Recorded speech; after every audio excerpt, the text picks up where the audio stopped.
Swings and pops it up. Shallow left. Baez out. He makes the catch. His error proves not to be costly. And the Detroit Tigers take game one of this American League Wild Card Series. Pitch from Keller. Striking out looking. Keller closes the door, and the Cubs claim the opener.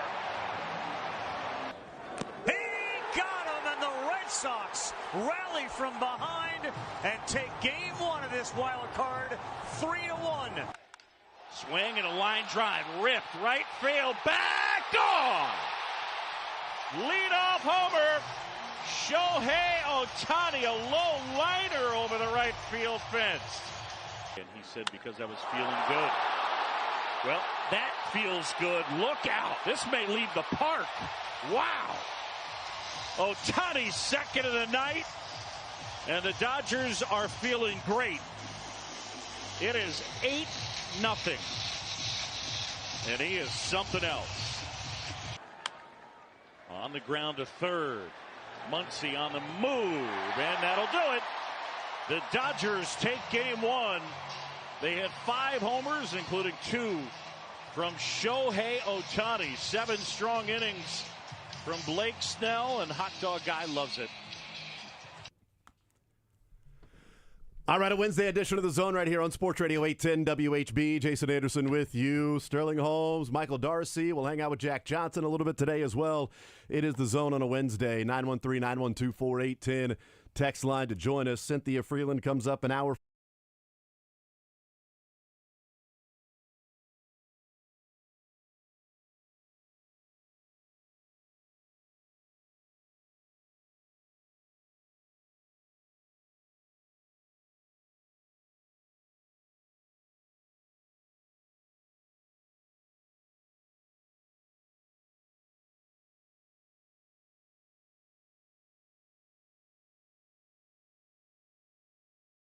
Dramatic ending. I've said this before, but this actually might be true, in that I think this was the closest ZOUs that we've ever had for a full season, that came down to just a couple things here or there, the difference between losing and winning. It was incredibly close. Incredibly close with the ZOUs this year. So we'll get to that coming up with Mick Schaefer in the 1 o'clock hour. So something to look forward to see. Who is going to be paying for lunch, if people care about that? Really just what we thought about the beginning of the season, where we placed these over-unders for the Royals, and where they ended up. So we'll talk about that coming up later on in the show. 913-912-4810. I do want to start with some baseball. You know, a year ago today, we were discussing the Royals being up a game on the Orioles, you know, backing into the postseason and then winning game one against the Orioles. And we were talking about Bobby Witt's game-winning base hit in the sixth inning, because he got the hit before Cole Reagans went out there and got the quote-unquote shutdown inning. The one that went between shortstop. Mm-hmm. And Cole Reagans only pitched 6 innings. So I remember Reagans still being on the mound and going, oh, come on. You get through this and hand it to what's been awesome bullpen. Let's do it, man. And Cole Reagans went out there and did that in the 6th inning. And Reagans was amazing last year in game one against the Orioles. 6 innings, 4 base runners. What do you have, 8 strikeouts in that game against the Orioles, no runs. It was brilliance from Cole Reagans. And, you know, I'm watching the games yesterday, and obviously disappointing that the Royals aren't in it, but you've kind of lived with that fact for a couple of months now. I mean, it was late June when I said, you know, unfortunately this team is not going to make the postseason. Hoping I would have been wrong. They got within a game. I also said they weren't going to get back to 500. They did. They finished 500. So above. Yes, exactly. Right. Thank you. They finished above 500. So I would have lost that bet if I placed any money on it, certainly.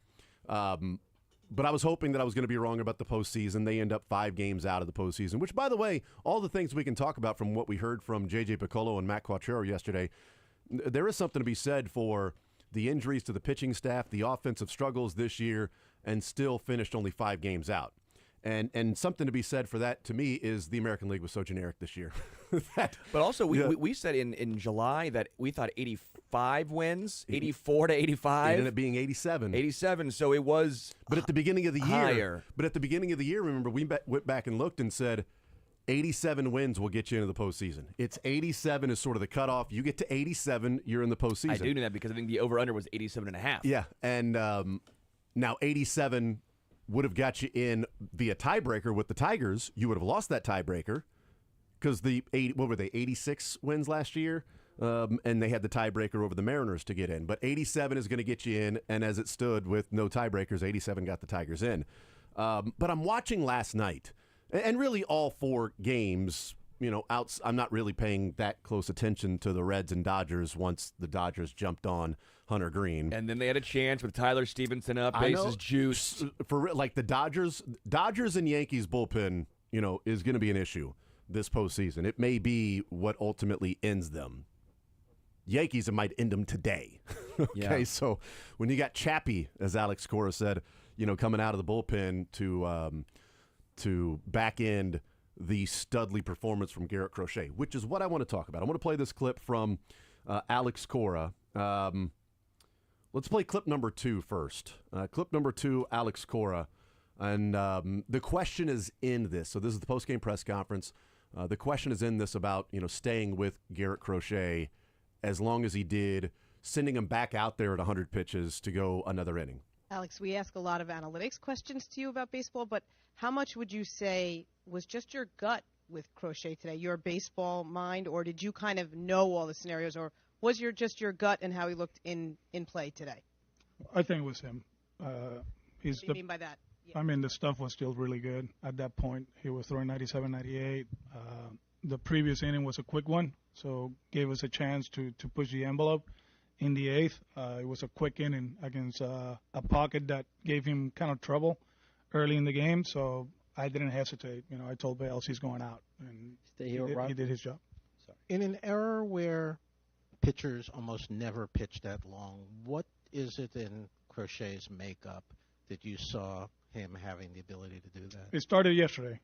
We were joking around that for some reason our front office was in the bullpen checking some paid like an ace, and since day one he's acted like that.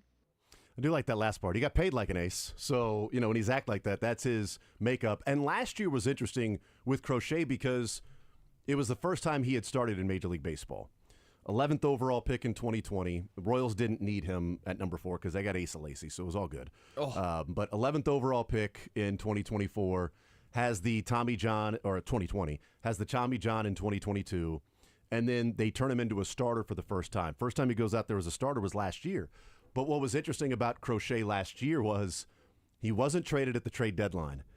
And pretty much July through the end of the season, the White Sox just kid gloves with Crochet. He made 32 starts last year and 140 innings. Yeah. Because July on, it was 4 innings, 2 innings, 3 innings, 4 innings, 2 innings, 4 innings, 3 innings. Well, and part of it was his choice, though. Remember, because he said he didn't want to.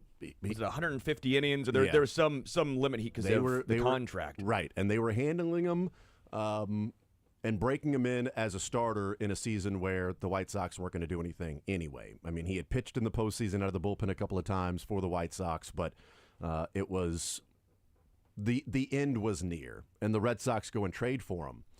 And you have him on the mound last night. And Cora, hearing what he said yesterday, which, by the way, I wish that was public because then I would have placed some bets differently in the Yankees and Red Sox game.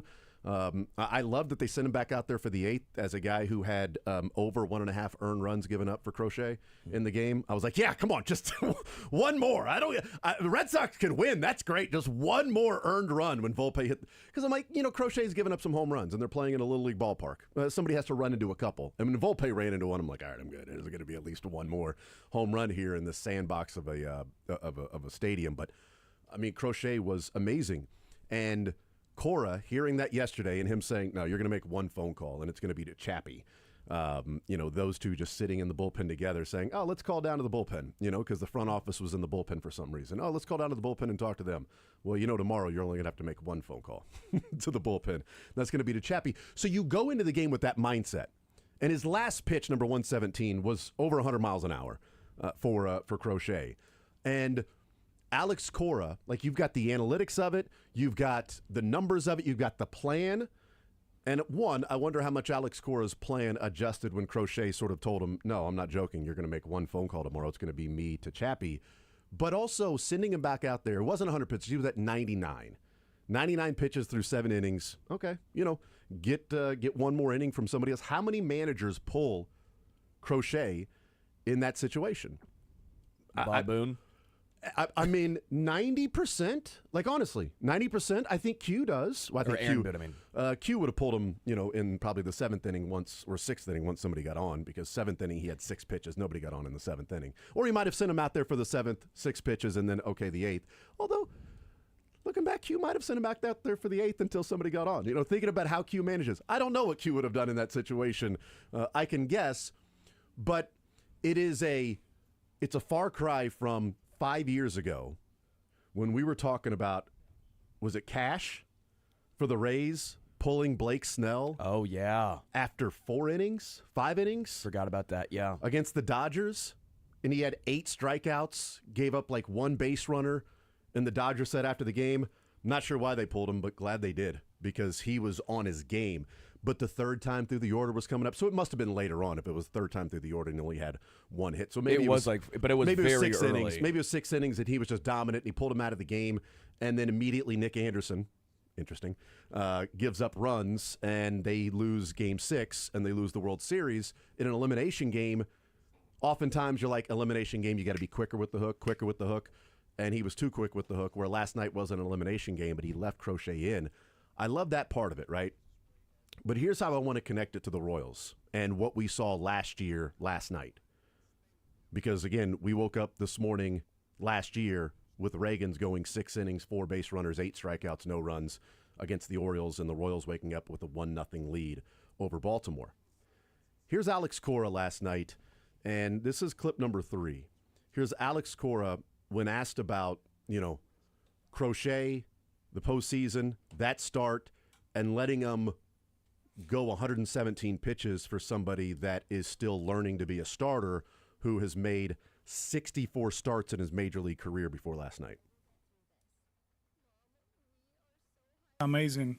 I was just telling Bress, there's going to be starts during the regular season that we have to take care, guys, for this, 85 pitches against the Mets, skipping a start here and there, the All-Star break, doing all that stuff is for this to happen, and you have to make sure you stay with the process. That's the most important thing. So for how great he was tonight, I tip my hat to the medical staff, because they've done an amazing job with a guy that had never pitched 200 innings, have never made more than 30 starts, have never pitched 7 2/3 in the playoffs. It's a total team effort, and I made sure the training staff, knew how I felt.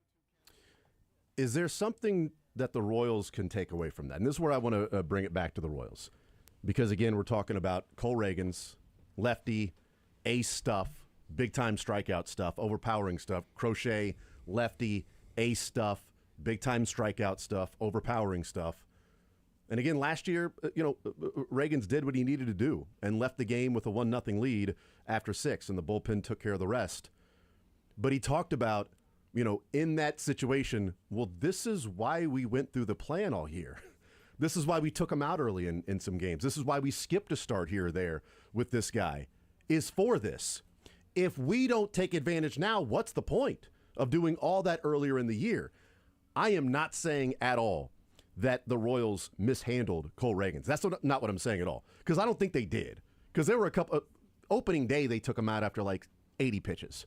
So it's not like opening day he threw 120 and it started on this path of like, well, and then he was struggling the rest of the way. I'm not saying they mishandled Cole Reagans. But what I wonder, Jack Sterling, for next year, with Reagans coming off a season where he goes from 150 innings to 70, 61 2/3. So 61 2/3, and that's getting to 61 2/3 coming back from the IL. Is next year a year where they go in with the plan of, we have to find opportunities to get Reagans out of the game after 80 sometimes? We've got a depth in our rotation now, hopefully with health. We can skip a start here or there. Because if our plan is to be in the postseason, then we should make a plan for what happens in the postseason. And if we have our big stud ace on the mound who's throwing BBs through 6 and 7 innings, can we put him back out there at 95 if we want to save the bullpen for the next couple of days? Like, is there something to learn for next year to take away for the Royals in handling Cole Reagans what the Red Sox did this year with the guy who's had Tommy John, most innings he's pitched in his entire career was last year, and they come into this year and say, we are going to slow play this because we've got bigger aspirations come October. My pushback is he pitched the most innings of anyone in the AL.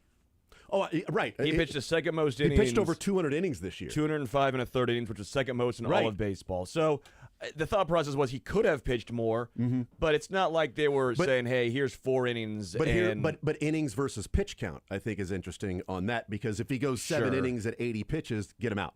6 innings at 70 pitches, get him out. As opposed to 6 innings, he's got 90, but let's get one more inning out of this guy. Let's throw one more inning out there, and he gets to a number of because he had a number of starts this year where he went over 100.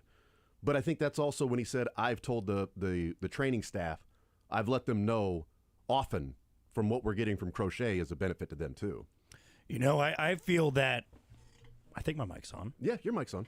Excuse me. Yeah, my voice is not ready. That's okay. It's not like Denny Matthews. No, your voice wasn't on. Yeah, it's not as good as your impression. Thanks, Darcy. I do feel. Thanks, Sterling. I do feel with the depth of this rotation, there is a way you can go about this, not just with the Reagans, but with Lugo, Waka, Bubic, for that matter. Of you have Stephen Kolek, you have Ryan Bergert, and yeah, you'd love to start 7 guys, throughout a season. That'd be a great thing to do, where you're only relying on 7 pitchers to make it the rest of the way. But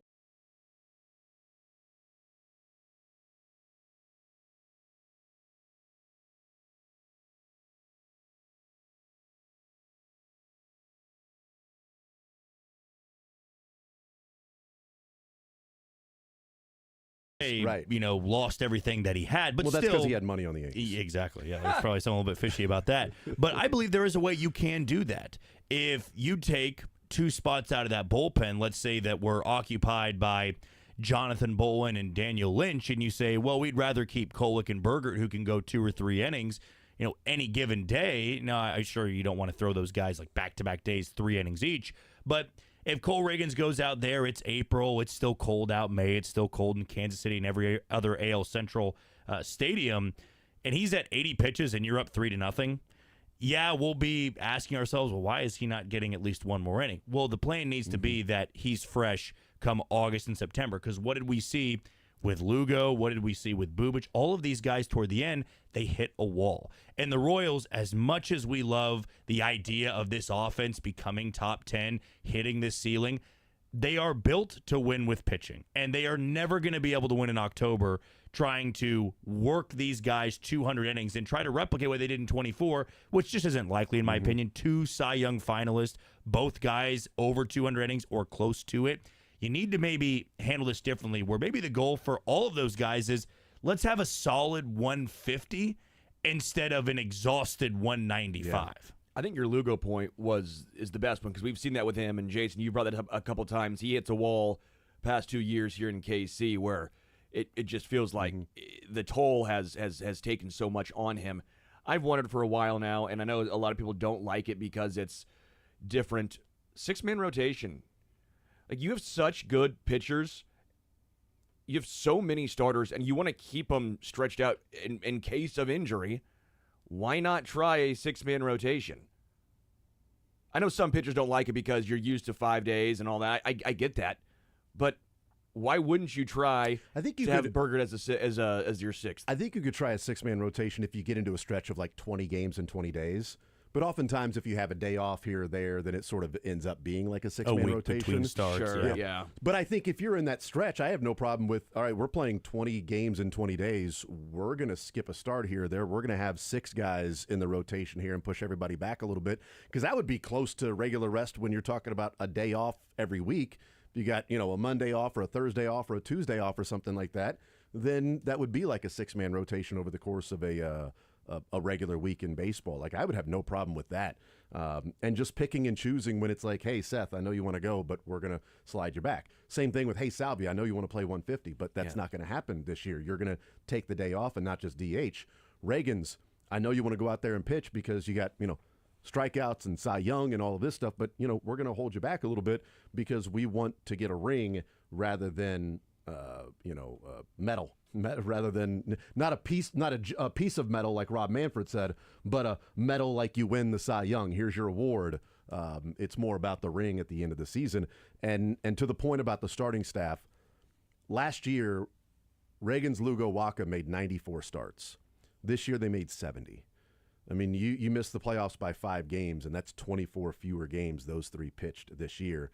And the opening day rotation last year was Reagan's Lugo, Waka, Singer, and Marsh. They pitched 151 games of the 162 last year. The opening day, 5 guys, 151 out of 162.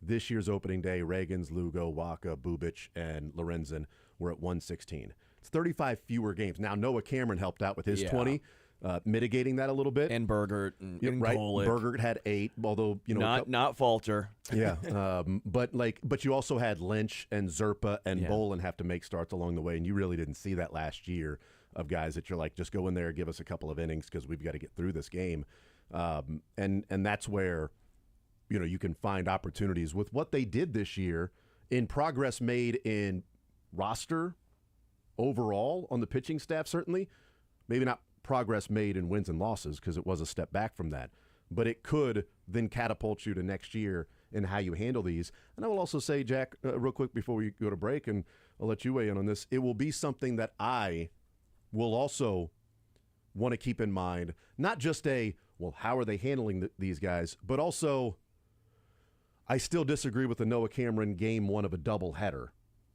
When you've got Cole Reagans pitching that night, and it's game 1 of a doubleheader when you're starting like 9 games in 8 days, and Cole Reagans hadn't gone past 5 innings. And we are playing for October. And we are playing for October. And we are playing for October.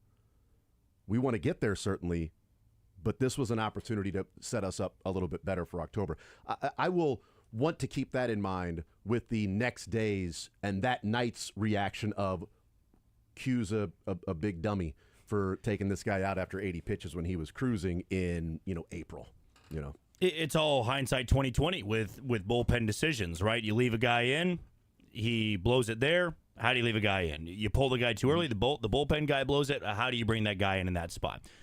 In my opinion, this all gets solved, and it's much easier said than done. But how many times did we debate those early polls, those leave-in? Because it was 2-1, or it was 1-0. Good point, yeah. Right? How different is this if this offense would give Cameron, Reagans, Lugo, Waka a 5-1 cushion, and you go, pull him, leave him in. I don't care. He's got a 4-run cushion, whereas it's 2-1. You've got a rookie in Noah Cameron or a rookie in Ryan Bergert out there, and it's, well, he gives up a leadoff walk in Fenway or at Busch Stadium or at Yankee Stadium, and he is one bad pitch from being on the opposite side of this game. And that's where, in so many cases of that, yes, I was frustrated about how the outcome was. I either was frustrated with the bullpen guy or the pitcher not making a pitch or Q himself. But, man, I was almost more livid with the fact that the offense couldn't give them a cushion to work with, where that move becomes highlighted and it's blown up more than it should be because the offense could never score runs. And that absolutely has to change, because I look at it next year and I'll say, yes, the goal is October, but the goal is to set yourself up to make a deep run in October, because this team had its, lightning in a bottle Cinderella run in 24, where it was, hey, we got there, we beat Baltimore, but they were never equipped to beat the Yankees because Reagans, Lugo, and Waka were on fumes at that point. You were basically hoping that the offense could catch fire against the aces of the Yankees. Yuli Gurriel batting 5th could. Yeah, for sure. But it's just, the point is getting to the ALDS and the ALCS, your lifeblood, your strength of this team is its starting rotation. And if those guys have 30 to 40 innings stored away because you save them more in the regular season, you can have that chance to compete.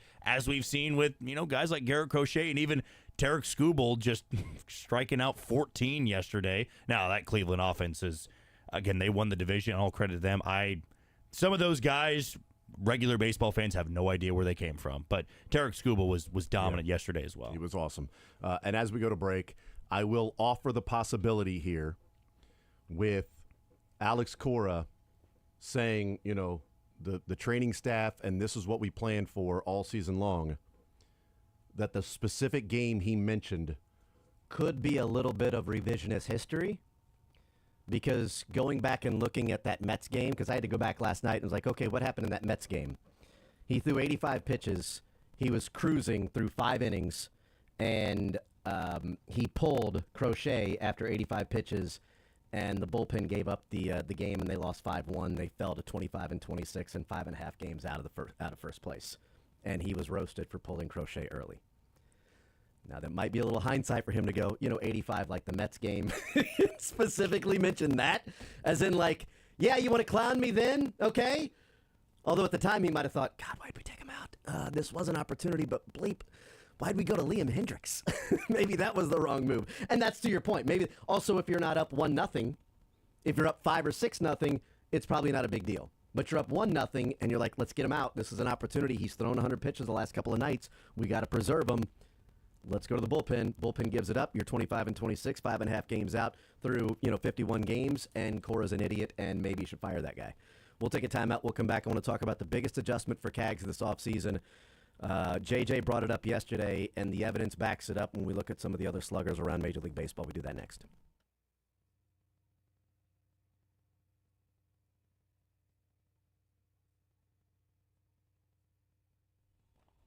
Man, if you're out there and you happen to be suffering from erectile dysfunction, well, Heartland Men's Health will tell you that there is no need to wait.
All right, we continue right here on Sports Radio 810 WHB. Jason Anderson with you, Sterling Holmes, Michael Darcy, Jack Johnson hanging out with us. We'll talk with Cynthia Freeland at 11 o'clock. Daniel Harms at noon, I promise. It's Daniel Harms at noon, despite the tweet that was sent out right before the show by me that tagged a completely different person that I'm not sure who that was. Wild. That person was wild.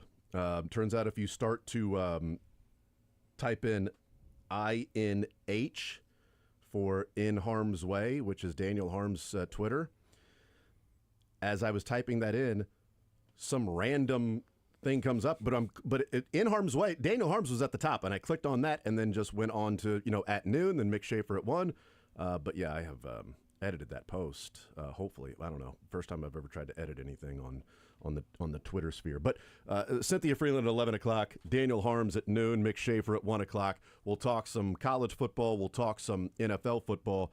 But I want to hear this from J.J. Piccolo, because when we're talking about next year, like J.J. was talking about, look, the offense is about action. Like our offense has to be action. It's got to be runners moving and, getting guys on base, an extra 90 feet. And good God, it sounds very 1980 where they created a rule in baseball that if you hit it over the fence that they set up in the outfield, like that's an automatic run. And anybody on base can score too. Like they set that up. And so, that can help. Obviously, one of those guys helping would be Cags. So here is J.J. Piccolo talking about Jack Caglione and what 2026 could be, starting 2026, and then an adjustment that he has to make to be successful. We brought Cags up this year, expected to get a boost there. He was killing AAA, doing everything he needed to do as a player to get that promotion, and the next step for him was to be in the major leagues. It didn't go as we would have liked it to have gone, but we got to remind ourselves he's one of the best players in baseball. He was probably on his way to being minor league player of the year. There's a strong belief that he's going to be an outstanding major league player. The difficult thing with Cags right now is that he's beat AAA. I mean, even when he went back after his injury, he didn't miss a beat. He's beat AAA. So he's going to have to do a lot of his learning in the major leagues, but it doesn't take away from the upside, the talent, and what he's going to do. That being said, there's going to be competition. We do feel like we're in a window to win with the players that we have in place. So the expectations are high, our standards are high. So it's not going to be anything, job that's given to him. He's going to have to earn it. Is getting the ball in the air something Jack is going to be able to address this offseason, and something you want him to address? Talking about his ground ball rate? Right. Yeah, I mean, that's always been there with Jack. I think when he does get in the air, we see good things happen. But yeah, there certainly will be, I don't even want to say adjustments, but trying to address that and how he does it. And a lot of that just comes down to pitch selection. Depending on what pitches he's swinging at, pitchers are trying to get him to hit the ball on the ground. They don't want him to hit the ball in the air. So how does he adjust to what the pitcher's trying to do to him will have a greater effect on how many balls he gets in the air. It sounds like something like, okay, yeah, hit the ball in the air a little bit more. And obviously pitch decision is a big part of that. But here's how important that adjustment is for Cags. It sounds simple as like, okay, you hit more fly balls, you got a better chance of hitting more home runs, right? You can't hit a home run on the ground outside of, Little League. So I looked at the top 10 players in Major League Baseball in home runs this year. So top 10 home run hitters in Major League Baseball. And looked at the air percentage of their hits and the air percentage that was pulled. So the percentage of their hits in the air that was pulled. Or percentage of all of their hits that were pulled in the air, right? Not just the percentage of the hits in the air, right? So Cags' fly ball rate, 49.4%. He hit more ground balls this year than he hit fly balls this year. That can't continue.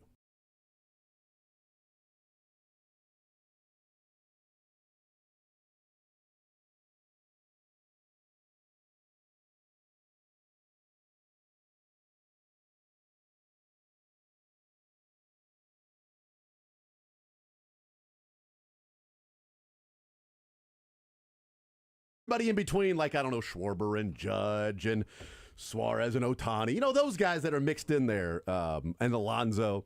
So here's 1 through 10 in the fly ball percentage. Again, Kaggs is at 49.4. Cal Raleigh, Schwarber, Ohtani, Judge, Suarez, Caminero, Soto, Alonso, Adele. 74.2 for Cal Raleigh. 3/4 of all of the balls he puts in play are in the air. Better chance for you to hit 60 home runs when you do that. Kyle Schwarber, 65.7. Ohtani, 60.3. Judge, 66.5. Suarez, 67.9. Caminero, 53.3. That's interesting. Soto, 54.8. That's interesting.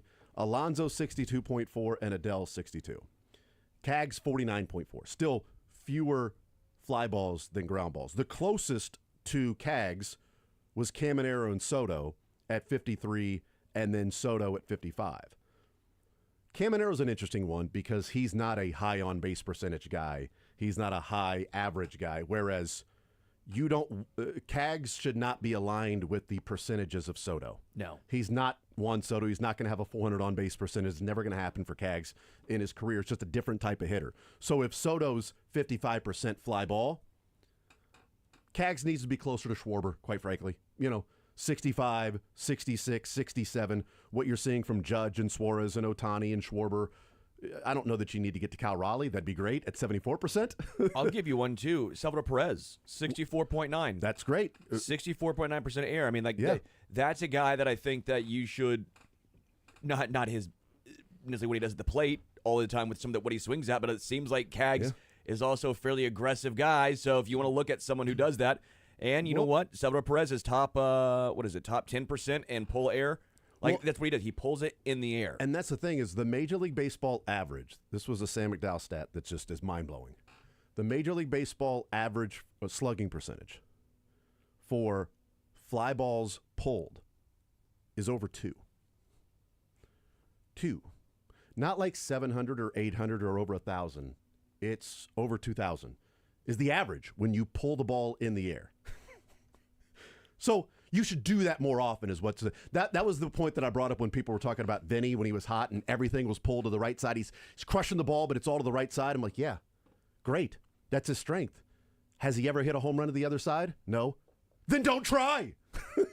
I don't care. Hit doubles or singles to the other way. I don't care. Like it was as hot as, magma, lava, whatever, the particular grading scale that Rex uses. Kaggs' pull air percentage, so the amount of hits that are pulled in the air for Kaggs, is 15.8%. So 15% of all of the balls he puts in play are pulled in the air. Again, you're talking about over 2,000 slugging percentage for the average Major League. Not the average of Ohtani and Schwarber and those guys. The average slugging percentage of Major League Baseball. What do you have, Salvies, in front of you? 26.6. Okay. So here are the top 10 home run hitters and their percentage of balls they put in play that are pulled in the air. Cal Raleigh, 38%. That's wow. Absurd. Cal Raleigh he's bright, dark red on these things. Kyle Schwarber, 31.1. Ohtani, 20.2. Judge is interesting because it's 15.5. He goes oppo a lot because right field short in New York, too. But the last 3 years, he's been over 21. So this year was a steep drop in percentage from he's had 3 straight years of 24, 21, 21, and then he drops to 15.5. So I would say this year isn't where you go, well, Judge can do it. Also, Kaggs is not going to be Aaron Judge. He's not going to be a 330 average guy. Don't look for the outliers. A 460 on base percentage guy. That's not going to be him. Eugenio Suarez, 29%. Caminero, 21.5. Again, that's where the interesting one, because his numbers in the fly ball and the pulled fly ball, what Caminero's done this year in average and on-base percentage, I mean, you get 263.11. I'll take it from Kaggs right now, especially if he's going to hit 40 home runs like Caminero. Soto, 16.1%. Okay, so the two outliers there are Soto and Judge. Those are not the guys that Kaggs will profile as. Major League average, by the way, is 16.7% for pull air, and then Savio is 10% higher at 26.6. And Kaggs is 9% lower, or 0.9% lower. Alonso's at 19%, Joe Adele's at 18%. So what JJ's talking about is, that's something that he has to fix. He can't be a ground ball guy. Like Cags, first of all, in the offseason, it's one, and maybe it is just pitch decision, Jack, or maybe it's where Zumwalt or what Michael did in the offseason by staying in Kansas City and working with Zumwalt. As much as there's criticism for Zumwalt, there is credit for helping with Michael Garcia and adjusting his swing. Maybe it's that. Whatever it is, it's how do I get the ball in the air more? What am I doing? Is it my swing? Is it swing plane? Is it path? Is it getting, on plane? Is it, pulling off the ball? Am I swinging around it, then through it? Is it lag? It's drag? Is it pitch decision? What is it? Figure it out. Fix it. Because if he's going to play at the major leagues, it can't be less than 50% fly ball rate. Absolutely not. I mean, I'm glad that this was addressed yesterday by J.J. Piccolo because it was something we all were thinking. You're going, man, he's got to put the ball into the air. He's killing the grass in front of home plate, okay? Legitimately Yes. killing anything that's alive on the infield. He hits it 110 miles an hour. But as much as I love hard hit rate, I don't care if you hit a ground ball at 113 to second. Good infielders are going to field it, and most people in the stands are going to go, oh, it's a ground out. And you go, oh, wow, that was at 113. Yeah. We don't even realize it that much when we're there at the game. But what I will say is this, and why I believe Jack Caglione will not be that 370 OBP guy. The man is 6'5", 250 pounds or whatever it is. His strike zone is so large. He's Travis Kelce. He's huge. Travis Kelce. He's a tight end. Yeah. And so when I look at Aaron Judge, right, and they go, well, Aaron Judge walks all the time. He's 6'7". He can do it. Aaron Judge is pitched around. He puts fear into pitchers' minds of, I can't give him a meatball. His plate coverage is so wide that I'm going to have to throw this ball way, way out where you're not even contemplating it. So when I look at Jack Caglione, yes, pitch selection, two strikes, then you do have to fight. Right. But maybe leave that and wait for the one that's up in the zone and closer to you so you can crush it to right field. I also understand it's different for guys with long arms. They don't want to be pitched inside because it's kind of limiting their power where they want to get extended out there on the outer side or outer part of the plate.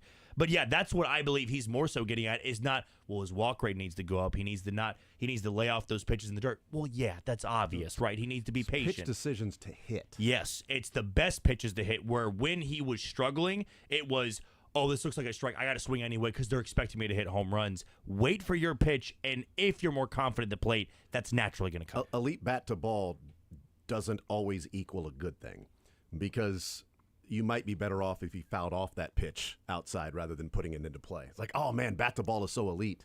Well, damn, I wish it was less on that one because now he lives to fight another day with another pitch instead of being an out. His home run chart is wild. He hit one to left field against the Cubs.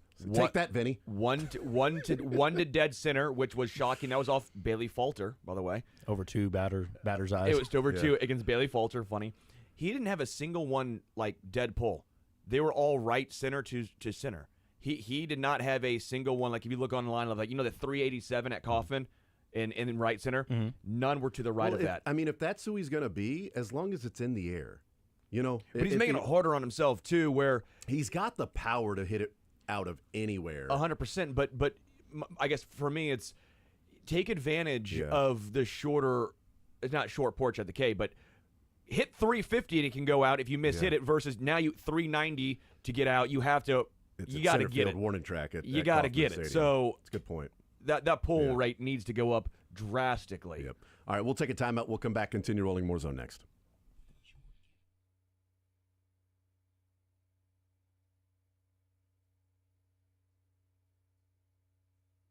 We're going to talk some football with Cynthia Freeland and NFL week number 5 starting tomorrow night. And NFL fans, I don't know what your favorite touchdown is, but for me, it's the next one because with DraftKings Sportsbook, an official sports betting partner of the NFL, every touchdown can bring you closer to cashing in.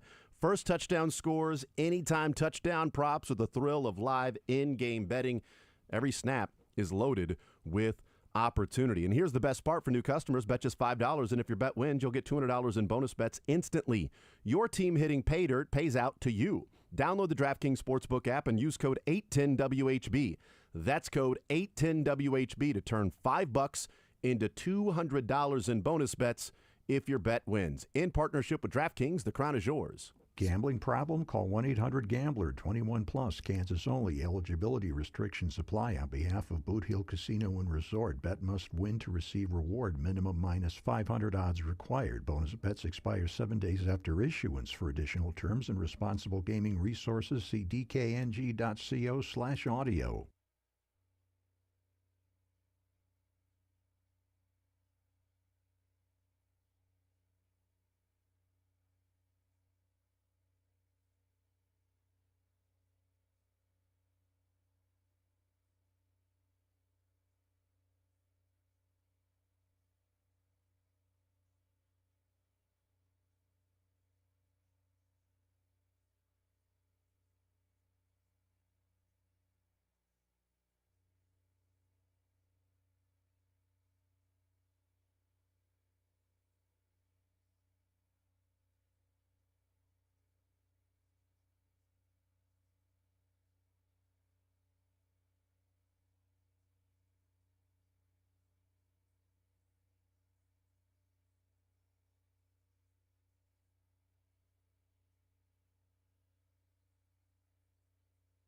Because he made.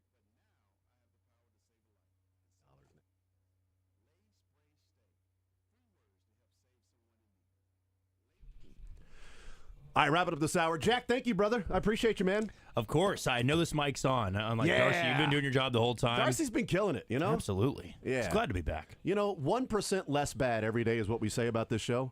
Just 1% less worse than when you were the day There you before. go. And eventually you'll be okay. We have that sign actually above the door. You know We how slap it when we come it's in. like Play like a champion, but it's ours like is- believe for Ted Lasso. Ours is a very long, convoluted 1% quote. less bad than yesterday. And then if you do that, you'll be okay. Let's go. And potentially get better. The Bring it in. zone. The zone on 3. Michael 1, 2, 3. Scott. The zone. 1% less bad. Let's do it. Play like a champion. Rule number 76, no excuses. Play like a champion. Cynthia Freeland joins us next.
back it up. It's not like Travis Kelce is done. My dog is very excited about this, just so you know. It's Cynthia Freeland of NFL Network. Now in the zone with Jason Anderson on Sports Radio 810 WHB.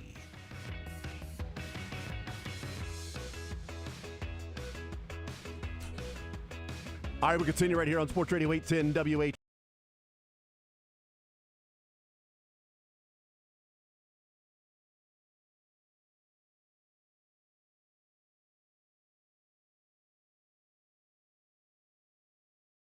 You looked at it last week when we asked you about it, and you said you've got the Chiefs winning, but if Matabuke and Van Noy and Jones and Broderick Washington play, then that would then change it a little bit to the Ravens. Those guys did not play.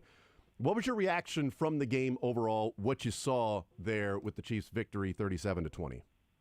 Well, first off, it was fun. It was fun to watch. Yes. I mean, not if you're a Ravens fan, it probably wasn't very fun. But it just looked like they were kind of not stressed out for the first time, right? So I loved the trick plays from Xavier Worthy. I thought that was a really good use of getting him open in space to make him a rusher and make him kind of a little chess piece all over the place. So I really liked that. I thought that was a nice addition in his return. I didn't understand Juju Smith-Schuster's dance. He's going to have to explain it to me a little better because I'm not cool anymore. I don't know what all the hip dances are anymore, but maybe I'll learn someday. But it's good to see him celebrate. I'm not sure what it is either. It's what the cool kids are doing. I guess I feel like, pretty old when I'm not knowing what's going on with the cool kids dances. Like they were all doing it though, like everybody on the Chiefs. I'm like, what is this? And then they were tossing like a fake football over to different people. Like, I don't know. God forbid you have fun. I like the fun. That's the I appreciate the fun of it, but I was also like, why am I so old? I don't know. I think this stuff is.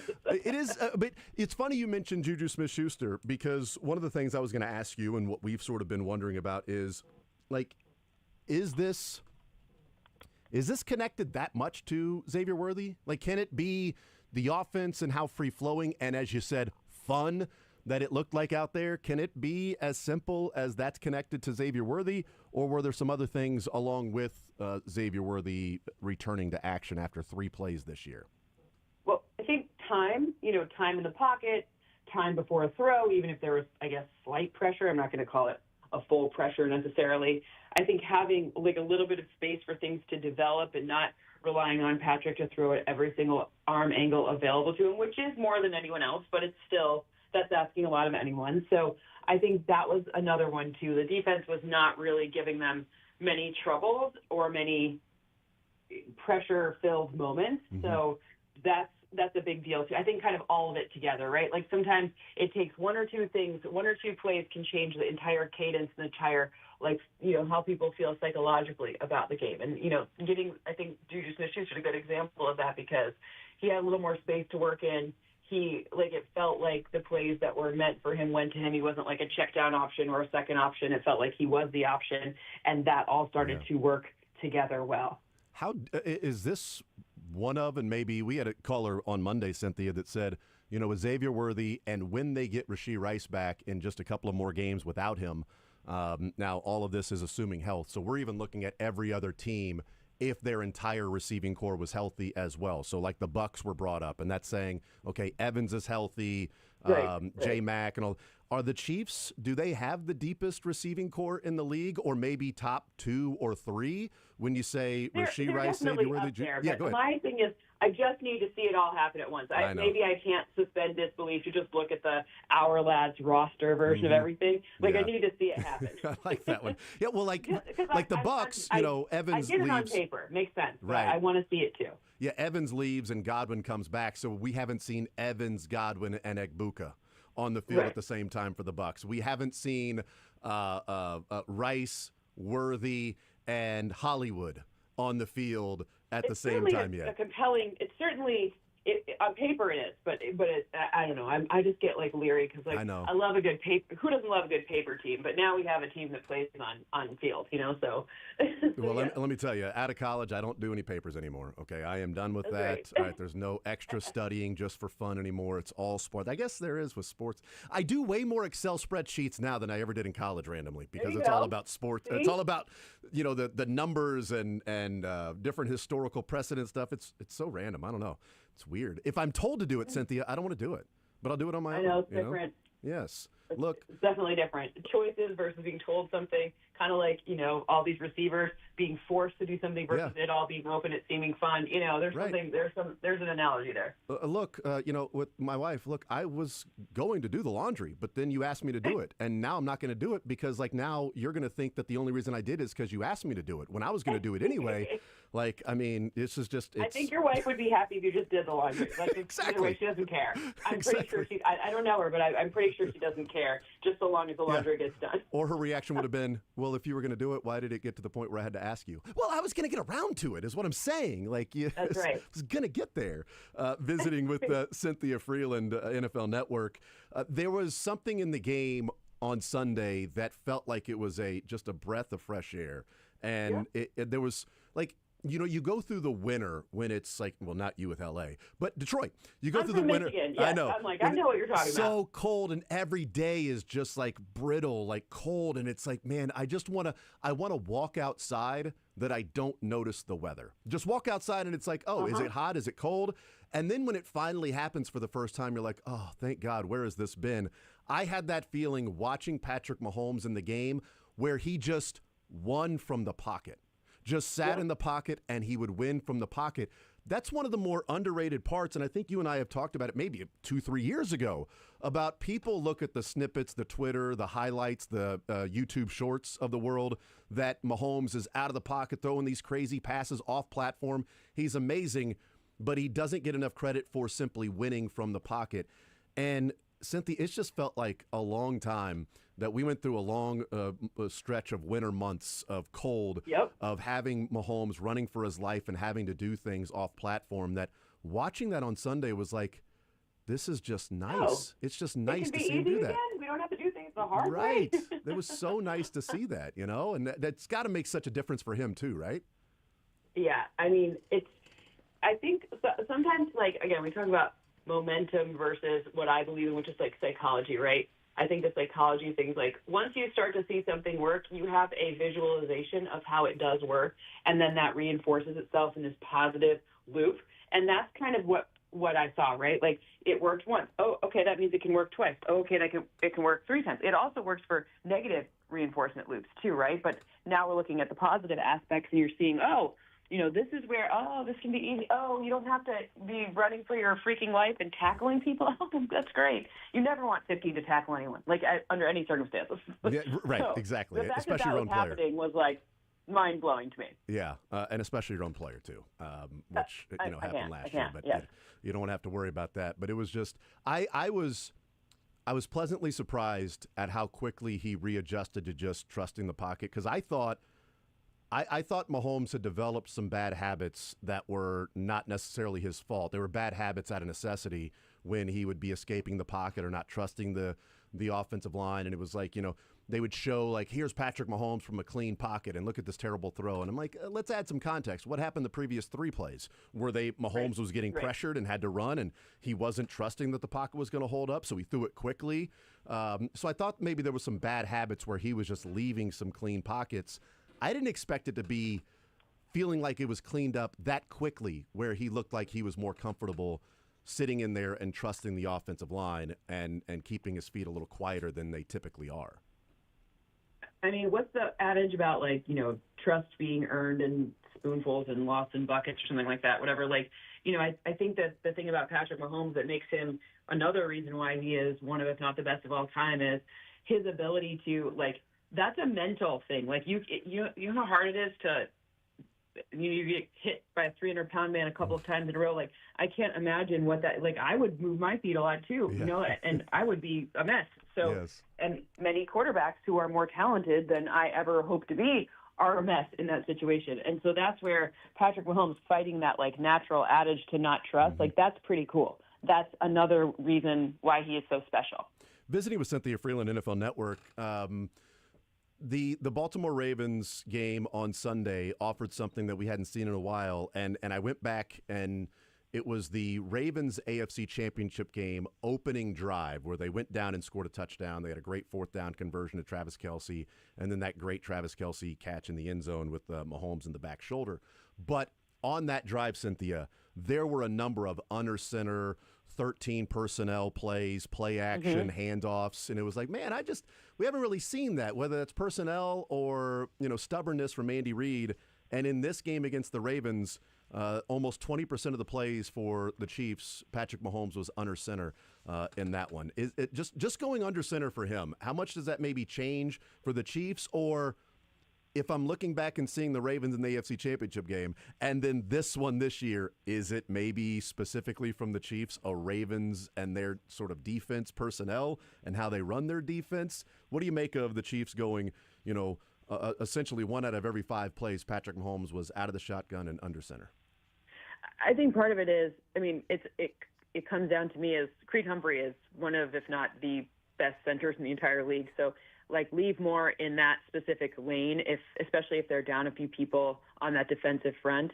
So take advantage of the mismatch that you have. We don't, I'm sure in Kansas City, Creed gets a lot of love, but I think maybe nationally we could probably up the ante for the love a little bit more. But I think that's part of it, especially with the way the defense likes to play in Baltimore, what they're at least trying to do, whether or not they can execute it with as many injuries as they had, that's a different story. But when I'm looking at, that's one of the things where you're trying to get numbers in your favor, and it worked, right? So I don't know what plan B, C, or D would have been, but since it was working so well, I also appreciate going back to the well of things that work, and until they don't work, why not use them up, right? In a situation like that. It's interesting. Yeah. What would have plan B been? What would have plan C been if the Ravens would have adjusted to, whatever was there? And maybe they went that way because the Chiefs felt like they couldn't adjust because they were depleted. I mean, certainly that could be a part of what they were doing in that particular game. Cynthia Freeland, NFL Network analytics expert. Does Steve Spagnuolo simply have Lamar Jackson's number? He struggles against the Chiefs and he struggles against Steve Spagnuolo. Or is there something to the last couple of weeks where we've seen blitzes and spies and things like that against Lamar at a higher rate than maybe teams were willing to do in the past against Lamar because you don't want to get burned with a big run from him, that the Lions and the Chiefs were blitzing and doing different things as often as they were against Lamar? Is there something there from what you've seen, or is it maybe, Spags just simply has an idea and the Chiefs have an idea of what to expect from Lamar? Well, first off, Spags has the idea. The Chiefs have the idea. They know about what they're in for. And Spags is awesome. And if you don't have a really good defense, it's extremely hard to defend him, even if you have the best plan. However, the other thing that happens is the Ravens had kind of a sneak attack adding Derrick Henry last season. It just was a little bit different. And when you have these changes and incremental, and I'm not calling Derrick Henry only incremental, it was already a very good team, and then you're adding another capacity to run that's also elite. So, on Derrick Henry on an average team, an average rushing team would look one way. Derrick Henry with Lamar Jackson, it's a little bit more of now you're just supercharging what Lamar Jackson can do as opposed to changing the run game completely. But I think defenses do also catch up, right? They do figure out a little bit of something for what's the antidote to this. Except for the tush push, people have been able to figure out a lot of, that's why we see, the advent of off-ball linebackers, because we had so many tight ends catching passes, and off-ball linebacker then became prioritized. And then, that's kind of the part of the natural cadence of the NFL and how things evolve with play calling. Yeah, that's interesting. Yeah, because last year, because it also at the beginning of the season when the Chiefs played the Ravens in week 1, it was like, okay, well, that offensive line hasn't gelled yet, and Derrick Henry, they're still figuring some things out. And then a couple of weeks later, that offense just simply took off. And it was like, well, the Chiefs got a lesser version of that offense. And maybe the Chiefs then get a version of the offense that has had other teams figuring out what to do, what works, what doesn't work. Yeah. And you got Spagnuolo back there as well. As good as they come. No right? doubt. So it's kind of, I think, all of it. Like you also have to have the horses to defend it, right? Mm-hmm. You can't just field any old defense and do it, but they have the right people, and that's where the Chiefs' strength lies. Is you do not give up. They don't miss tackles. They don't give up. Like the things that they sacrifice are not things that are well suited for what Lamar Jackson is at least trying to do. Whether or not he could do it. Yeah, visiting with Cynthia Freeland, NFL Network analytics expert, I thought the Chiefs would run the ball a little bit more effectively against the Ravens, although some of the yards per carry was depleted because it was 3rd and 1s and 4th and 1s and 3rd and 2s that they were rushing against that Ravens defense. But I want to make this comparison to college football recruiting that when there could be a kid out there that's maybe like a 3-star recruit in football, and then Nick Saban and Alabama start recruiting him, it might be maybe this kid's a 4-star. Let's look at this a little bit closer. The comparison I'm making to that is the run blocking grades and yards before contact or yards expected on that particular run. Can a running back and his ability to maybe create yards, does that in turn make the offensive line look better in blocking? And then vice versa, where it feels like there have been some running lanes for Pacheco to run through, and he's not run through them, where the Chiefs' run blocking grades have not been as stellar this year.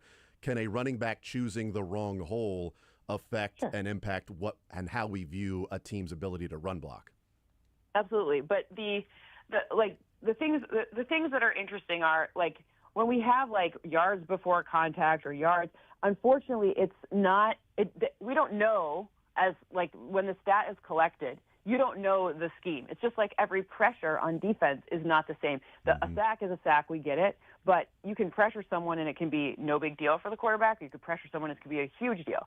You can run block really well and the play goes to the outside on the other side of the line, and your run blocking grade then looks, I don't really know how PFF, I don't know their grading as well, but I know when we talk about yards before contact, obviously another lane that a running back didn't choose doesn't get factored into that.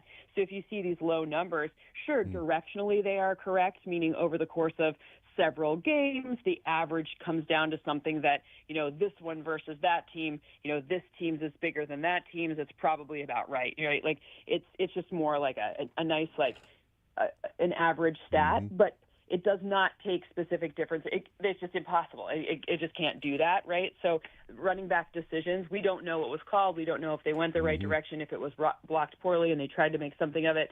That's a lot more than the explicit stats can tell you. But I will say one of the things that is always at least directionally correct is your ability to force missed tackles and the yards that a specific running back earns after doing that. Ashton Genty being kind of the poster child for that this season. The guy has the 3rd most forced missed tackles, and some of those are coming behind the line of scrimmage, but at least he is doing what he can to make the best out of a pretty bad O-line situation. But the point is my ability to force a missed tackle, that's mine no matter if I'm in the right lane or not. Sure, I'm helped out if I have a lot more yards before I'm contacted because I'm theoretically running faster, which helps me be more velocity, harder to bring down. But ultimately, the two things do kind of like those two things, you can't tell an O-line if it would have been better to run to the right as opposed to the left. It's just an impossible stat. No one has that yet. Well, and I bring that up because I don't know how this particular play. It's one play, and I'm not trying to pick on Pacheco because there have been plenty of criticisms that are out there for him, and he is who he is. I'm not asking. Somebody shouldn't ask me to go and dunk on a 10-foot goal because I'm just not going to be able to do it. Okay, it's more of the person that's asking me to do that. Give me a trampoline. Yes, exactly. Give me a trampoline. I'll do that.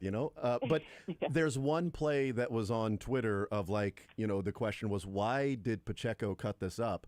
And the play is going to the outside. It's right off of Juwan Taylor. And Travis Kelce has his block to the inside, and so Travis Kelce's back is to the sideline. And then the next level has a wide receiver that has his back to the sideline, and it is sealed to the right side. Right. And Pacheco cuts in front of Kelce, and Kelce's guy makes the tackle. And I'm like, so how is that graded? Was that a bad run block by Kelce? Because, good God, I don't know many running backs that would cut where the guy was as opposed to, I've got a full wall and a seal here. Why would he cut that up? I don't know if that's how he's coached to cut it up there. I doubt it. But that play specifically is like, I want to ask Cynthia because if Travis isn't viewed as a great run blocker and that reputation is there, and then Pacheco gets tackled by Travis's guy on a run, is that a bad grade for Travis where clearly it was choosing the wrong hole for Pacheco instead of running to daylight? Well, the good news is I don't do grading like that. I don't know how PFF does grading like that. Like, I'm not sure. I would imagine it probably is. It's probably graded poorly for both. It would be my guess for PFF because they don't know what was called, so they probably ding both of them. That's my guess. I don't know their rubric for grading, but I think one of the things you can – one of the things you could potentially, when you're watching people, like, the stats really are just meant to be like little like rabbit holes to go down. Like, well, what is wrong with Isaiah Pacheco in these situations? Then you'd go look up and call up those plays and say, well, that one's on him. Or you call up, because the stats aren't meant to be like, well, this is the end all be all of, everything. It's just more like, where is the direct, like, where are my clues to make it easier for me to assess? So I am certain that the running back coach did not have that in mind and wasn't teaching it like that. I'm sure the play caller did not have that in mind, and that's not what was maybe the run was supposed to go a certain direction and Pacheco didn't adapt, or maybe he didn't hear the play right. Like, we don't know. But what we can say is when you go back and watch it, the stats would indicate something's up here. And then you could go back and refine your game plan against someone else, given the overall numbers can tell you where to start looking to find some solutions. Cynthia Freeland, NFL Network analytics expert. Want to get a couple of quick ones in before we let you go. The Jaguars, the defense, we talk about what the offenses looked like in Liam Cohen, but that Jags defense has been a turnover machine. Now, Travon Walker is going and talking to a wrist specialist, so they're still in the information gathering phase, is what was said from Liam Cohen. That defense has caused 13 turnovers in 4 weeks. Turnovers at that rate. How sustainable, how much randomness and noise is there? Is there something that is correlation, causation as to a team that is turning a team over, a defense is turning another team over at the clip that they are, over 3 turnovers per game?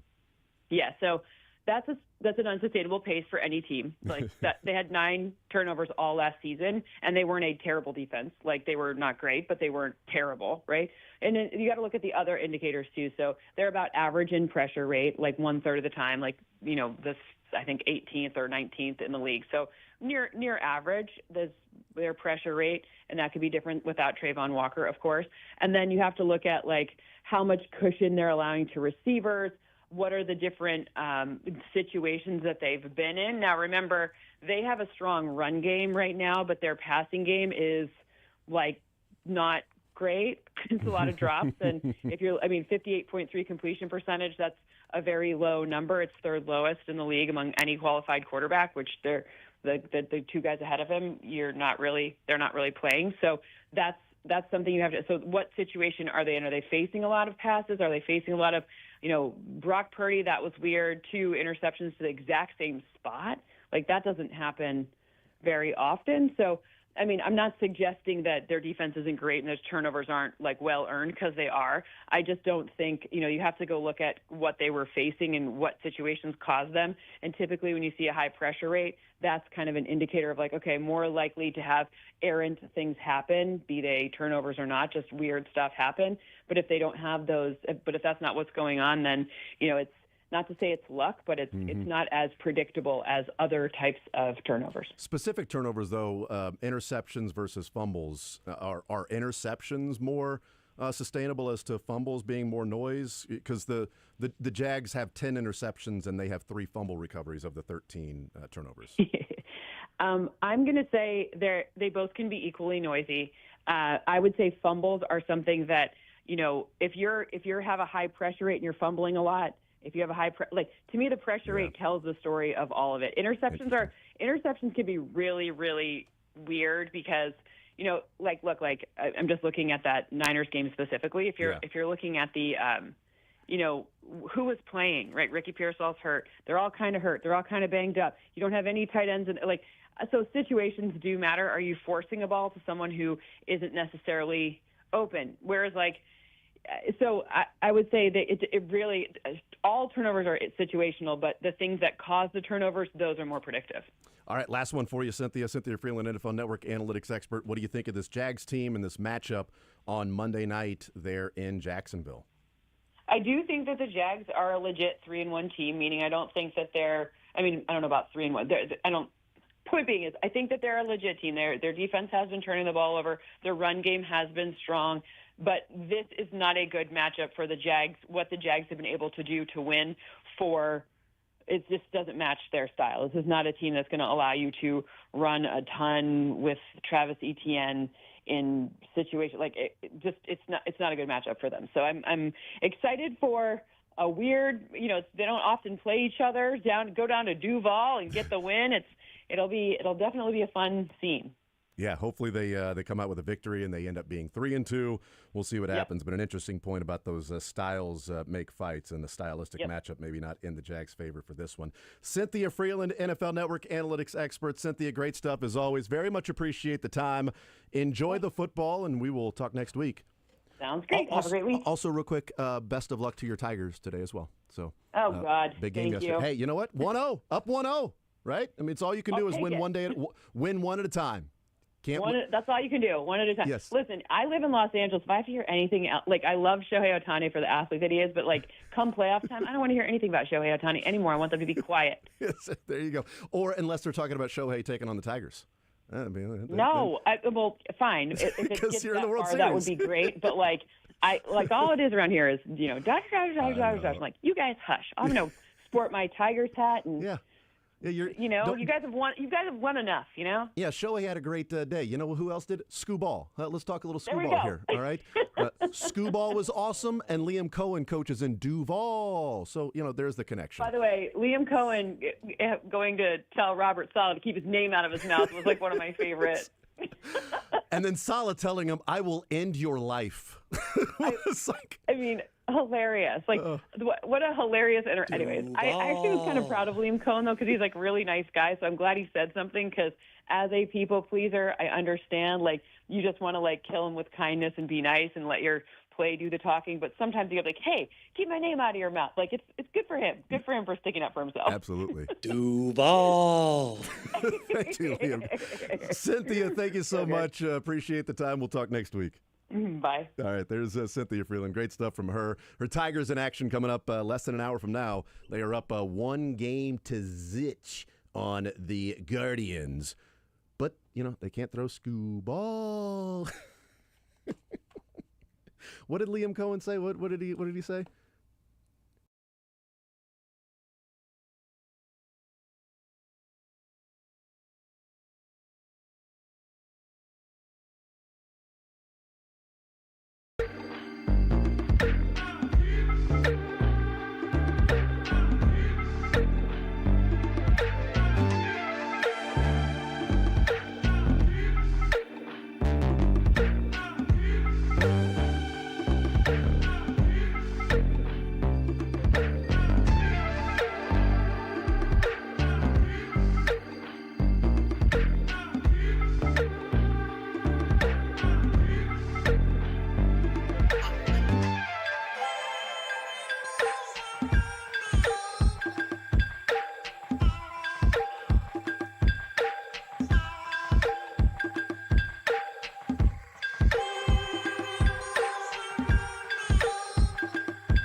Thank you to Cynthia Freeland joining us in the previous segment talking some Chiefs football.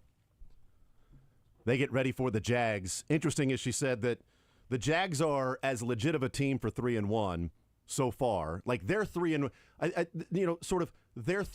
start in her mind is not like fluky where this is a 1-3 team and they're 3-1. Good God, this is there is a huge regression happening with this team. But saying like, no, they're clearly an improved team from the coaching staff. It is unsustainable to be on a 60 turnover pace for a team through the first 4 weeks of the season. Now, I believe, and she said, look, there's a lot of noise when it comes to turnovers. I believe that there's more sustainability in interceptions than fumbles because I think pressure, your secondary, all of that can cause the interceptions, bad throws, errant throws, tipped passes, things like that. Where fumbles, it's a skill to knock the ball out, but it's luck when the ball hits the ground. It's just a matter of where it bounces, how it bounces, right? The Jags have 10 of their 13 turnovers are interceptions. So I think there is something to be said for that. But then she brings up and says, well, how sustainable is that when they have an average pressure rate? Like they are not over the top in some crazy number pressure rate so far in the first 4 weeks. It's just average. And now with Travon Walker going to see a wrist specialist and Liam Cohen saying yesterday that they are still in the information gathering stage for Travon Walker and his wrist, how much does that pressure rate drop even a little bit more? But she said this is, stylistically, it's not a good matchup for the Jags because their offense has been produced through the ground. Yeah. And what is a tough thing to do against the Chiefs? Run the ball. This has been one of the better run defenses the last couple of years. And they've done that against whichever running back it is. Saquon had, some nice numbers at the end of the game, but it didn't feel like Saquon was the difference in that game against the Eagles. It felt like the Chiefs' offense was the difference in that game. Hampton didn't do anything week number 1 against the Chiefs. Scadaboo was pretty good in breaking all those tackles. Derrick Henry didn't do anything against the Chiefs. So if they're relying on ETN, looking like ETN the first 3 weeks against the Chiefs, I don't think Spags is going to let that happen. I think Spags is going to say, you beat us with Trevor Lawrence and the wide receiving group that is going through the Mahomes 2 years ago dropping the ball. Yeah, Brian Thomas has struggled. Travis Hunter has not done hardly anything. Brenton Strange has been their best receiver, and he's a tight end. And they're dealing with drops. And once that starts to happen, we saw it 2 years ago where it just starts to build on itself because then it becomes a talking point. All the drops, and they're talking about it in press conferences. They're dropping the ball. Is it something? Do you work on it in press? Is it a wide receivers coach? Trevor Lawrence still trusts his guys. And it just happened all year long for the Chiefs. So they're going through that. I think Spags approaches it and goes, if Trevor Lawrence and this wide receiving core beats us, then I'll tip my cap. Sure. But ETN ain't going to beat us.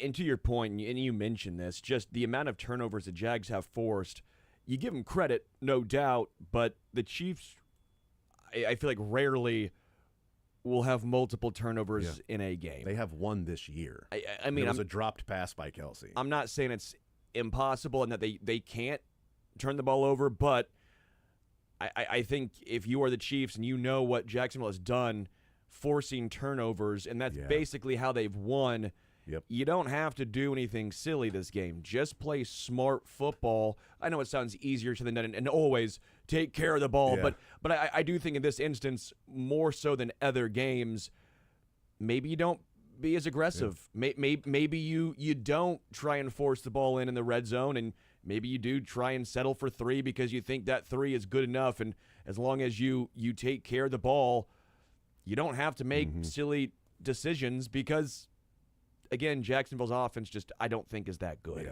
I'm not going to lie. I think this matchup, number one, you got to protect the football. I know. I hate. You got to win the trenches. You can't beat yourself because if you don't beat yourself, that team can't beat you. Okay?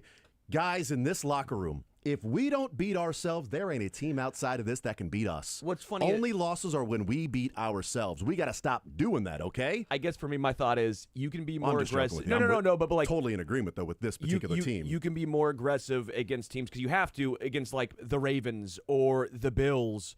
Like when you play the Bills, you're gonna have to be aggressive. When you play the Eagles, you're gonna have to be aggressive.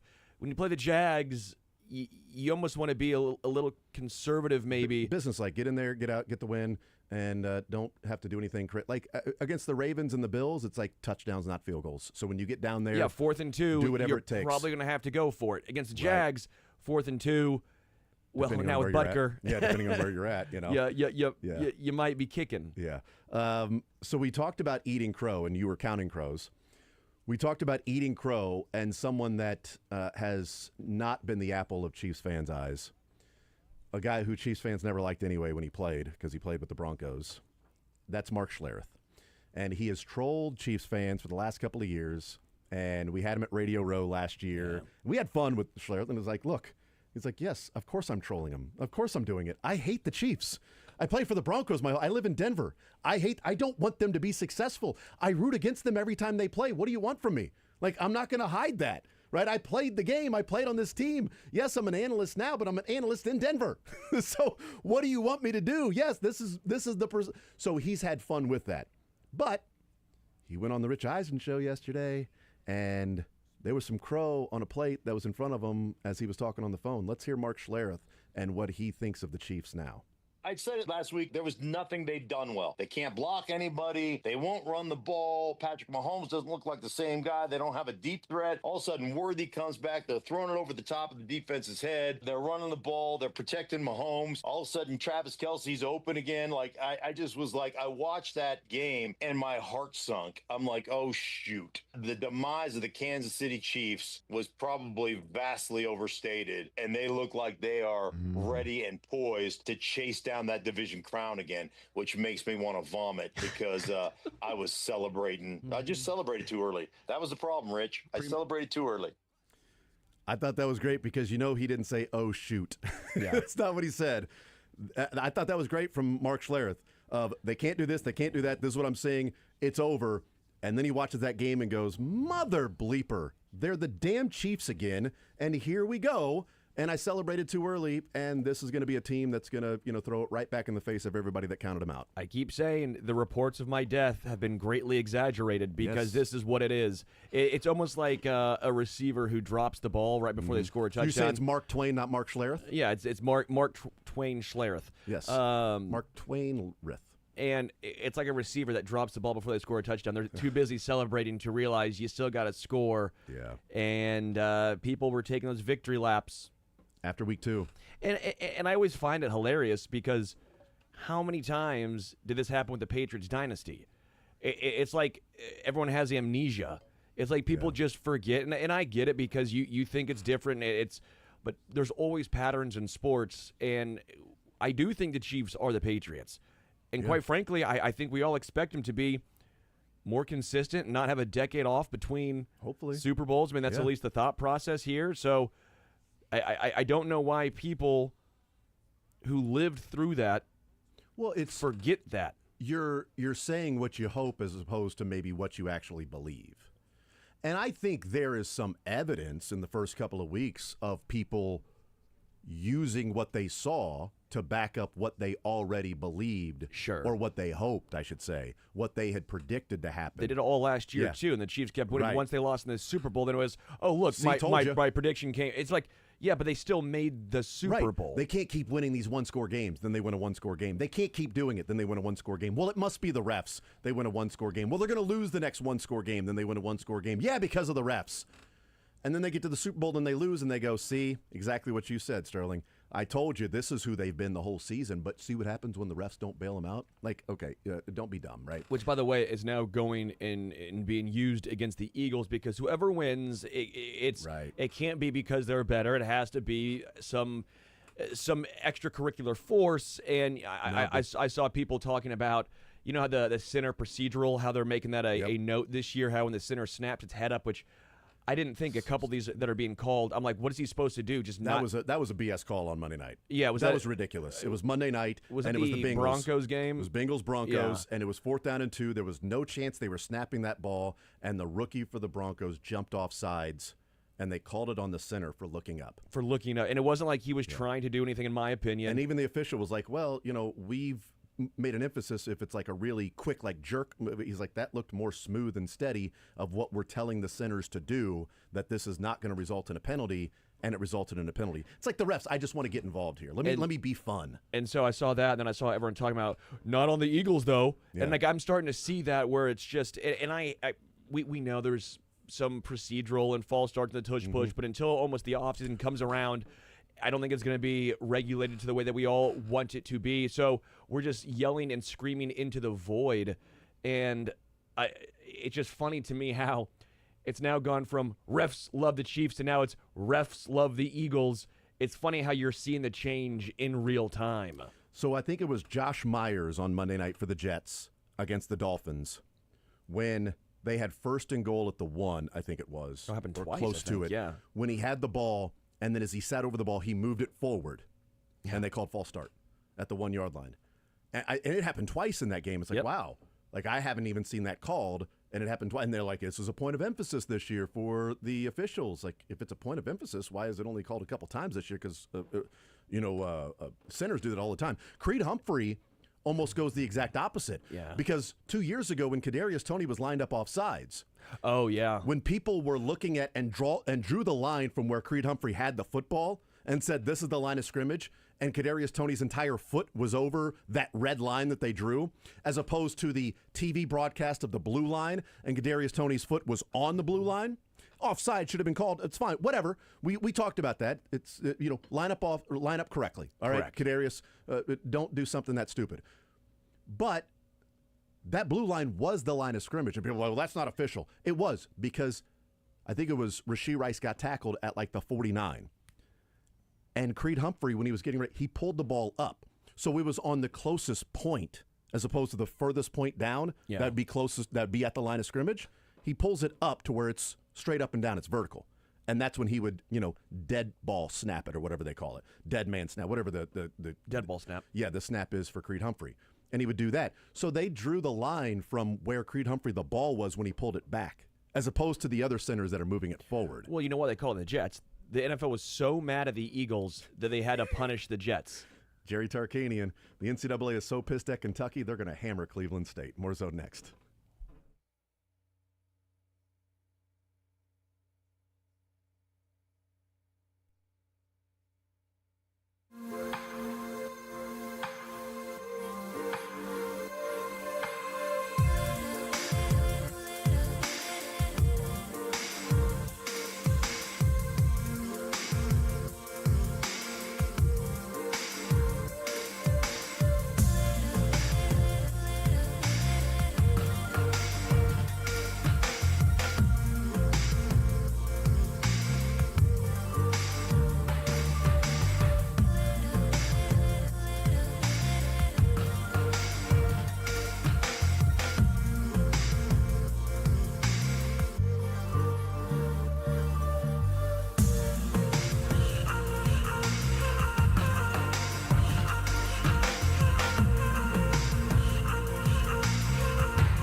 All right, we'll talk with Daniel Holmes coming up at noon.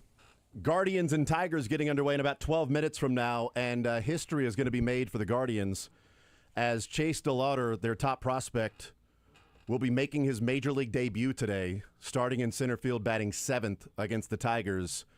He joins the likes of Adalberto Mondesi to make their major league debut in the postseason. 2020, there were 3 players that made their major league debut in the postseason. Wow. Mondesi in 15, 3 players in 2020, Ryan Weathers, Shane McClanahan, and Alex Kirilloff. And it hasn't happened since then, and now Chase DeLauder will make his Major League Baseball debut today for the Guardians. So history being made. Outside of a COVID year, first time since Adalberto Mondesi. Daniel Holmes next.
All right, we continue right here on Sports Radio 810 WHB. Jason Anderson with you, Sterling Holmes, Michael Darcy heading up until 2 o'clock. Right now, let's talk some Chiefs football with Daniel Harms, RGR Football Bleacher Report, joining us here in the zone. Daniel, I just want to say thank you for being so kind and gracious to agree to come on just mere minutes away from your Tigers starting game 2 of the wild card. So that is very nice of you. Absolutely, man. I appreciate you having me on.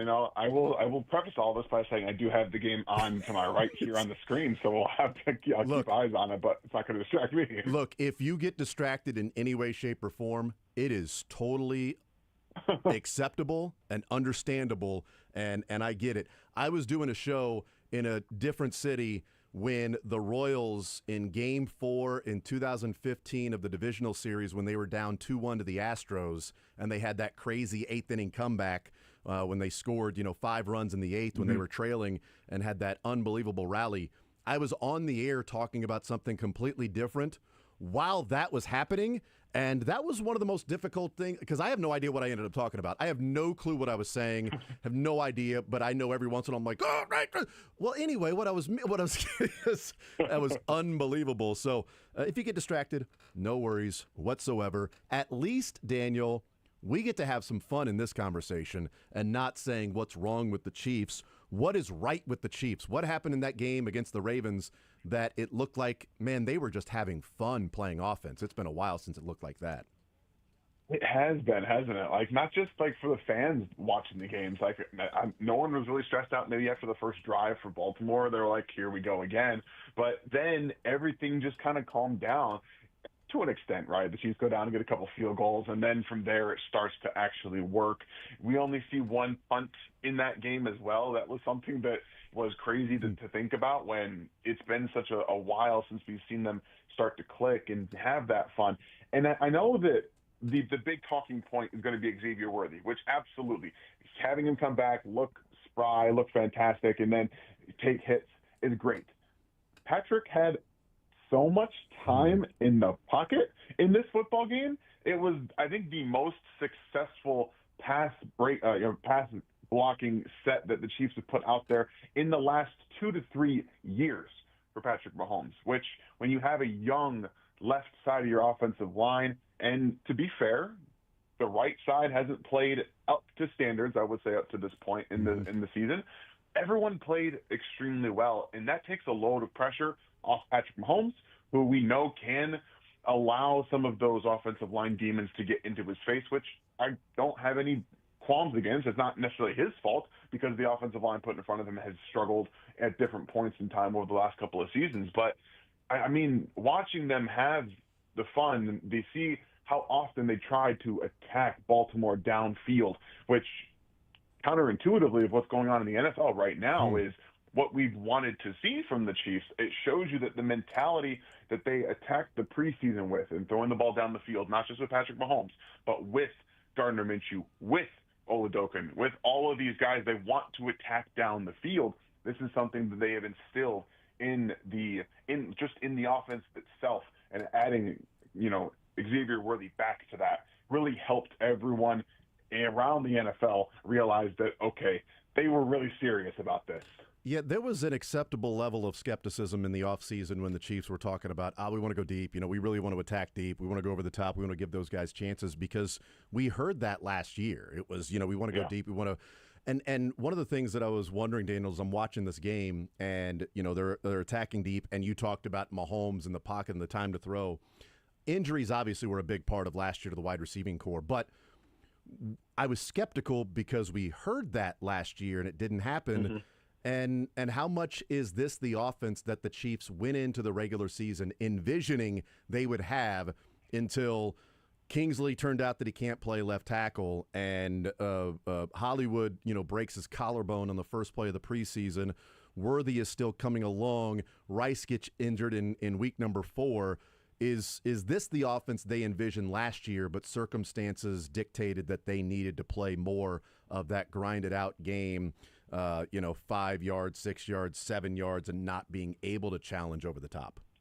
Yeah, I think that we saw really week 9 last year when Xavier was still having some trouble with the sideline stuff and him getting his feet in bounds. And they wanted, I mean, the plays were there, right? We saw him get open multiple times downfield still, but it was the process getting there. There weren't enough threats underneath. There weren't enough things going around with the run game to really allow them just to lean into it. And that's still a young player who had it all on his shoulders without Rashee Rice, without Hollywood Brown.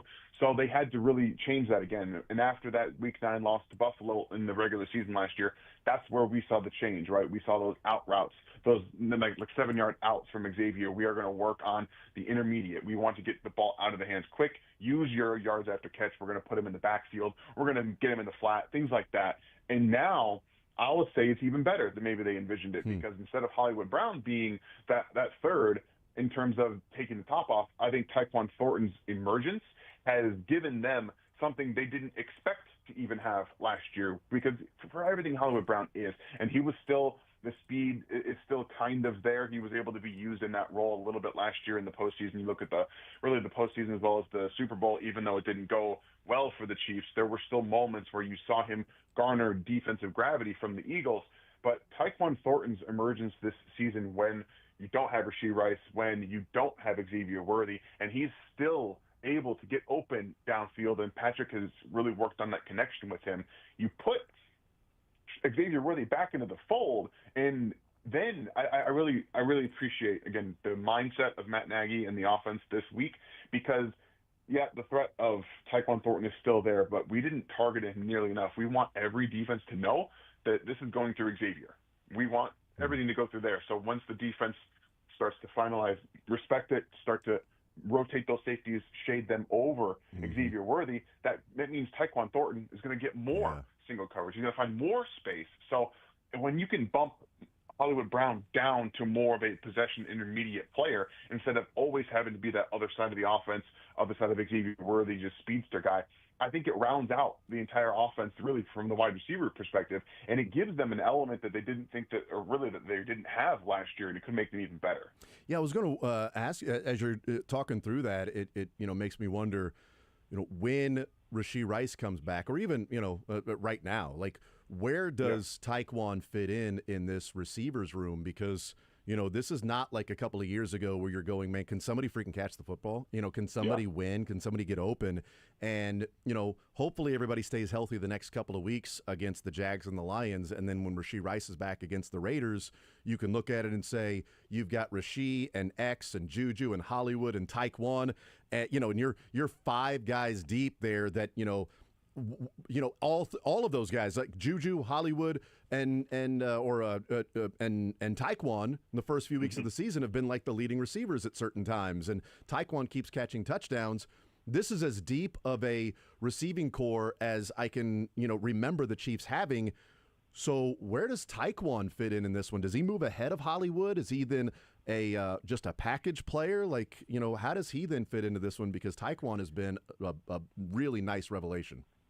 Yeah, I think it's all going to be based on what defenses you're going to be looking at, and in-game adjustments are going to change things. However, I will say that their most dangerous wide receiver situation is putting Xavier, Rashee Rice, and Tyquan Thornton on the field. Oh, yeah. That's it. Like that because you can do a lot with Xavier over the middle of the field still in that deep intermediate part.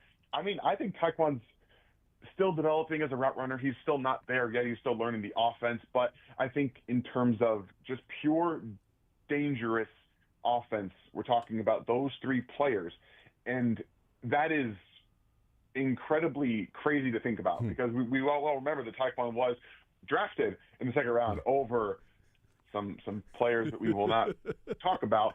And again, at the time, I had Tyquan as a 4th-round player. When you looked at him at Baylor, he was this vertical, skinny wide receiver. He'd go down the field, make some explosive plays, but not really developed into the game at all. Still didn't have the route running ability, yards after catch stuff. That's not where he's going to win now. However, I think his routes are better here than we saw in New England. And he talked about the practice, the preparation of the game in Kansas City, how it differed from New England, and just in the mindset of what it was before Mike Vrabel, because I think before Mike Vrabel, there's a lot to be said about the preparation style for the New England Patriots. So he comes to the organization and he starts to learn how to practice properly. And when you practice properly and you're running the same routes and you're understanding what you're seeing on the field, and you have guys like Travis Kelce, Xavier Worthy, Juju Smith-Schuster, who you can pick the ear of, right? You can start to learn more about what you're supposed to be doing on any given play. And I really appreciate what Tyquan's done to improve the contested catch against the Giants is one of those things. Like, that's a crazy play that he made. Like, so he's stepping up. I think Marquise, Hyla Brown stepped up in that first game when they kind of relied on him to come back to fight back against the Chargers, even though they lost that game. And I'm going to say this right now. Juju Smith-Schuster has been incredible. Yes. He has plus 16 yards yards after catch over expected this season, which is for a guy who has done a really nice job of finding holes in the defense. He's doing a great job of that as well. And that's what you want from him. He's done such a good job with that, with the zone and getting yards out because they're scheming up screens for him. So I think that it's all rounding out pretty well. And we're seeing Tyquan at least emerge as one of the more dangerous players that help when Xavier comes back. Obviously, we saw that last week. But when Rashee Rice comes back, it's going to be even better. Yeah, visiting with Daniel Harms, RGR Football and Bleacher Report. Update on what's going on in the wild card game 2. The Guardians have had a couple of misplays already. A leadoff single, and it was a tough play for Rocchio at second base, but a diving stop, and the ball comes out of his glove. He looks like he hurts his wrist a little bit. But then Chase DeLauder making his Major League debut in center field. The ball gets lost in the sun. It comes down, and he drops it, and it comes out of his glove. And now the Tigers have first and second, nobody out, and they could have 2 outs and nobody on. That's how you lose a game early on. But it sucks for DeLauder because you hate to have your Major League debut. You've been in the outfield for about 30 seconds, and you get a ball in the sun and you end up dropping it. And we'll see if Tanner Bybee works out of this or not. We'll find out. Visiting with Daniel Harms. By the way, you mentioned a player that you don't want to mention, or you said a player you don't want to mention when talking about Tyquan Thornton and where he was drafted. I like to look at that 2022 draft, Daniel, and go back and just scratch out Sky Moore and put Tyquan Thornton there. But also because of that, because you traded back, you can get to scratch out Darian Kennard too. So that 2022 draft is now McDuffie, Karlaftis, Tyquan Thornton, Brian Cook, Leo Chanel, Joshua Williams, Jalen Watson, Isaiah Pacheco, and Najee Johnson. There it is. That's how you rework history right there. Done and done. We are not done with Daniel Harms right now. The left side of that offensive line, that Josh Simmons and Kingsley Suamataia. You mentioned the right side maybe a little bit less than what we were, than what you think they will play at. Your expectations before the season started of what you thought those guys would look like through the first 4 weeks versus what our eyes have shown us in real gameplay, out there every play with Simmons and Kingsley on the left side. What are you seeing now versus what you thought you would see through 4 games? Yeah, I think that, when you look back, I was always really high on Kingsley, just the prospects, because of the reason the Chiefs drafted him. The traits are all there. He's got the athleticism, the length, the ability to be moved and be used as a weapon in multiple different ways. So, obviously, last year didn't work out, but the transition to guard, we got that game against Denver last year where he played guard in week 18, and that was like, oh, okay, there's something there. And it gave me a lot of hope, right? Because it's hard to extrapolate one game across an entire season, and then you bring in a new left tackle either way. So you're talking about having to learn a whole different position, lean on somebody, maybe a rookie next to you. It's awesome to have Creed next to you, but also you have to learn the system with a new guy. So you've got basically 2 rookies on the left side, and growing pains is the number one thing. There's always going to be growing pains with that. For me, I was expecting that and wanting. I was expecting that his rookie year. I was like, okay, he's going to have some bumps and some bruises, but the benching after week 2 is where I was like, yeah, I personally can't get behind something like that when you draft a player based off their traits and then you start them knowing the limitations and then immediately say, yeah, we're going to ruin your confidence year 1, even though we should have expected those bumps and bruises. Now, they had some outstanding pressure to go win a 3rd straight Super Bowl. So some context to the situation is always important, but zero qualms with me about putting him at guard and then letting him grow with Josh Simmons. And we had lots of conversations over the offseason about what I expected them to do in the draft or where Josh Simmons came into, because that was the big talking point is his injury bad? How much is it? Is he going to fall down to the Chiefs because of this injury? We find out the injury is no big deal in terms of he's going to be able to start playing quickly. It wasn't a full tear, right? It was that partial tear of his patella tendon. So you start getting optimistic, right? You start telling yourself, there's lots of talent there now. It might take a little bit of time. So I'm coming in expecting Josh is going to get used to the speed of the game, and Kingsley's also going to have to get used to the same speed now at guard, a little more power in some of those defensive tackles. And the bumps and bruises I think you saw over the first couple of weeks, specifically with Kingsley, where that was still lots of top heaviness as a blocker, still lots of lunging or not always protecting that outside shoulder, that left shoulder of his, where you see him get chopped down by Zach Bond and then worked around. Some of those things are still definitely coming through for him. But right now, what we are seeing in that last game was improvement every single week. Not just from Josh Simmons, who got beat a couple of times against the Ravens, but I think he's been a top half of the league left tackle, maybe even better this year, which is not what you should have expected from him. I mean, coming off a crazy injury. You would see, that would be, I think, even the Chiefs above their expectations or hopes when they drafted him. That through 4 games, you're like, you're seeing this from him. They probably thought, like, if the knee's perfectly fine and he picks up the offense, which they think he can do, his traits are that can translate and he can look pretty good. But how does he then adjust to not playing in a year? And going from not playing in a year in college to not playing to then playing against NFL players right out of the gates in your first game being, hey, here's Khalil Mack, in Brazil. Like, welcome to the league there, guy. But, he has looked really good, and that can be just a massive difference for this offense and Patrick Mahomes. And like we said, him looking comfortable. Visiting with Daniel Holmes, one of the guys I wanted to talk to you about before we let you go and get your prediction on the Jags game is at cornerback and Noel Williams. We have seen his game snaps increase over the 4 weeks percentage. He's playing more and more. We've also seen, maybe straight correlation causation, Trent McDuffie's snaps in the slot have increased week by week, maybe directly connected with Noel Williams. Is Noel Williams a guy that, as he gets more and more play, do you trust that Noel Williams can be an everyday player? Maybe by the end of the season we might be watching that Noel Williams is the outside corner opposite Jalen Watson, that he's been that good so far in limited snaps that can then be utilized and continue as he gets more and more snaps. He can stay at somewhat that rate that he's at right now? Yeah, that's where I was kind of expecting him coming into the season personally. And again, that's high expectations for a third-round player. Yeah. But you look around, and I didn't expect Jalen Watson to be the guy starting, but he's played fantastic football.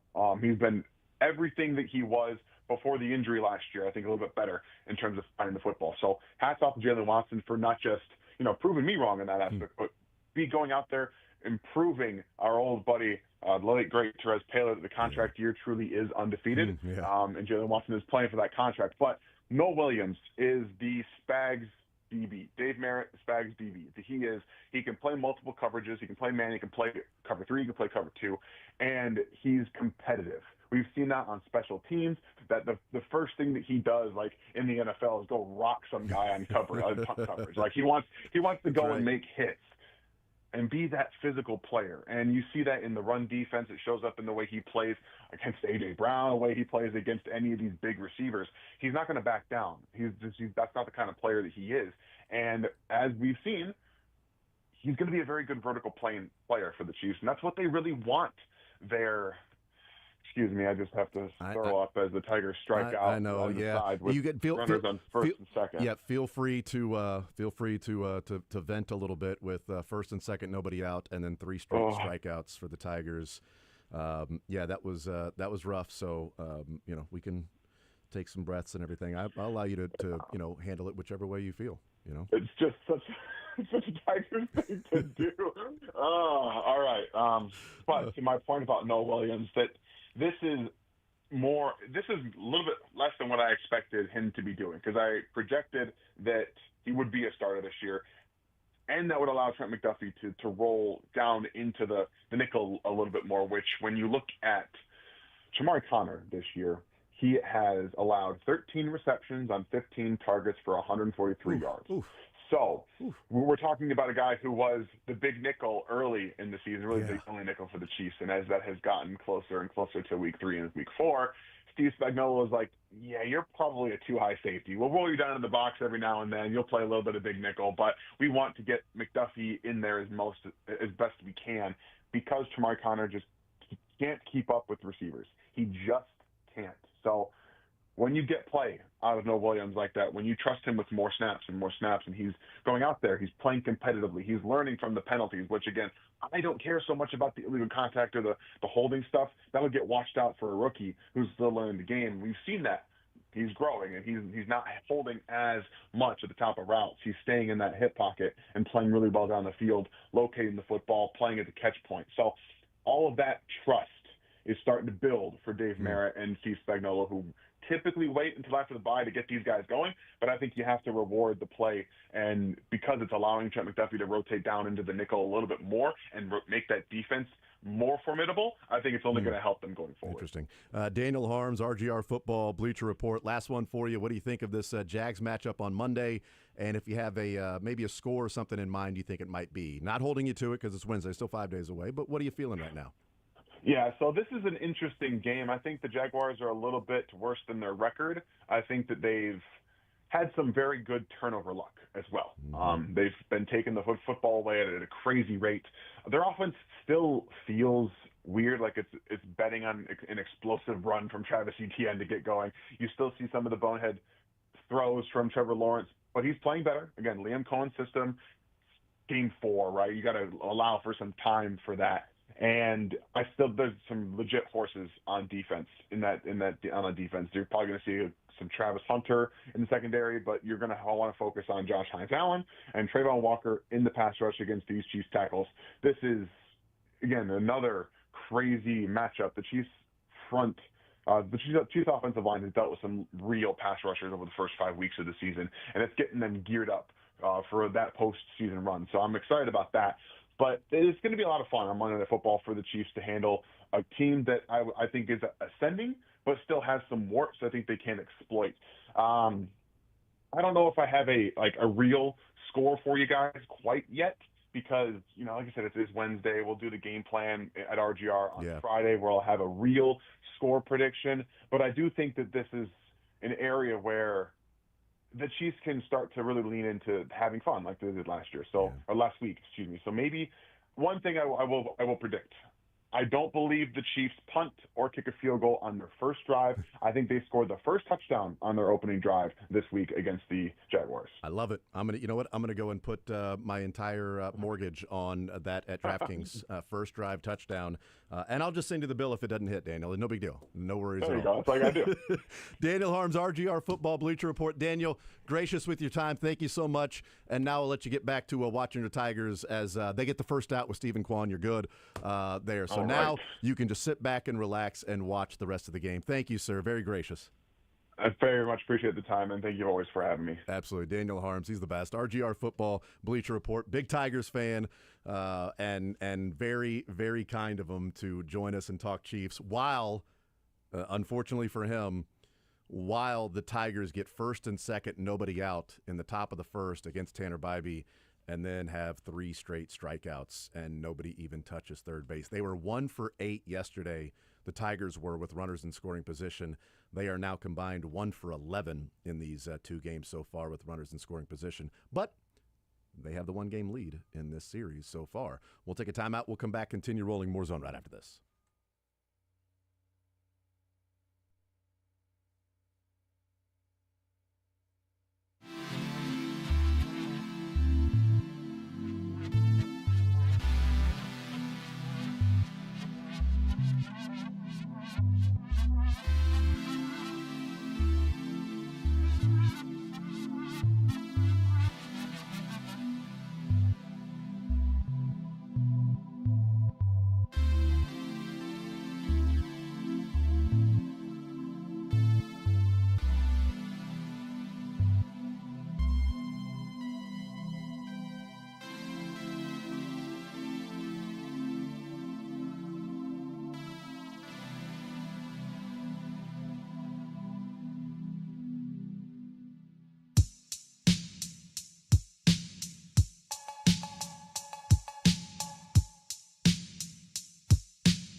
All right, we'll continue right here on Sports Radio 810 WHB. Thank you to Daniel Harms. Thank you to Cynthia Freeland joining us in the show, talking some Chiefs football, some NFL football, getting ready for the Jags on Monday night.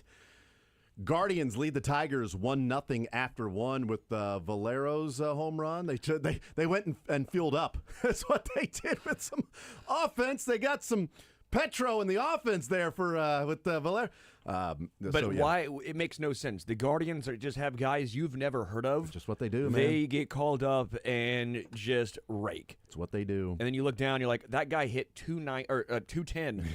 He's OPSing 650, but every time I watch him, he's hitting second. He just hit a bomb. Yeah. What? And he crushed one off of Casey Mize, and they're up 1-0.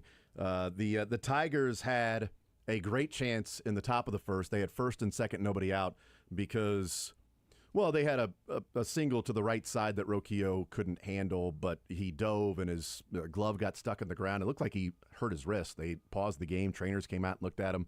He said he was fine. So they had a leadoff single, and then the very next at bat was a pop-up to center field that Chase DeLauder, who was a top prospect for the Guardians, makes his major league debut today. Outside of a COVID year in 2020 when you only played 60 games, outside of a COVID year, the last player to make his major league debut in the postseason was Adalberto Mondesi, and DeLauder, starting in center field today, drops the ball in center field. It got lost in the sun. He tried to fight it, stuck his glove out, hits his glove, rolls out of his glove, and they've got first and second, nobody out, and the wind is out of the sails of the crowd, and Tanner Bybee strikes the next three guys out. Yeah. It just says, no, not on my watch. I'll pick you up, not Rook. Today. I got you, Rook. Don't worry. Welcome to the show. I'm going to take care of you. And now they're up 1-0 after that great performance by Bybee. So we'll keep you up to date as what's going on there. So if the Guardians hold on, it'll be a game 3 tomorrow. We'll see. But this afternoon, the Cubs and the Padres get underway, and then Red Sox, Yankees for game number 2 of that, and then Dodgers, Reds, game number 2. We'll be right here on Sports Radio 810 WHB tonight. You have this on the show sheet, and I don't know if you want to wait for Mick or not, but KU and the frustration with Lance Leipold. Actually, what I was going to get to here after I gave the update, but yes, go ahead. Because I think it's interesting where KU fans have gone to now. And, Darcy, I want your thoughts because, again, I don't want to be out of – Better put those headphones on, Darcy. Get ready to weigh in here. I don't want to step on any toes as a Mizzou alum, so I don't want to act like I'm talking down. But you're also a KU football fan, so stop that. Okay, I'm just KU football went from a very, very, very dark place to respectability, and quite frankly, the past few years, excitement. The building of the new booth, one of the better quarterbacks in college football in Jalen Daniels.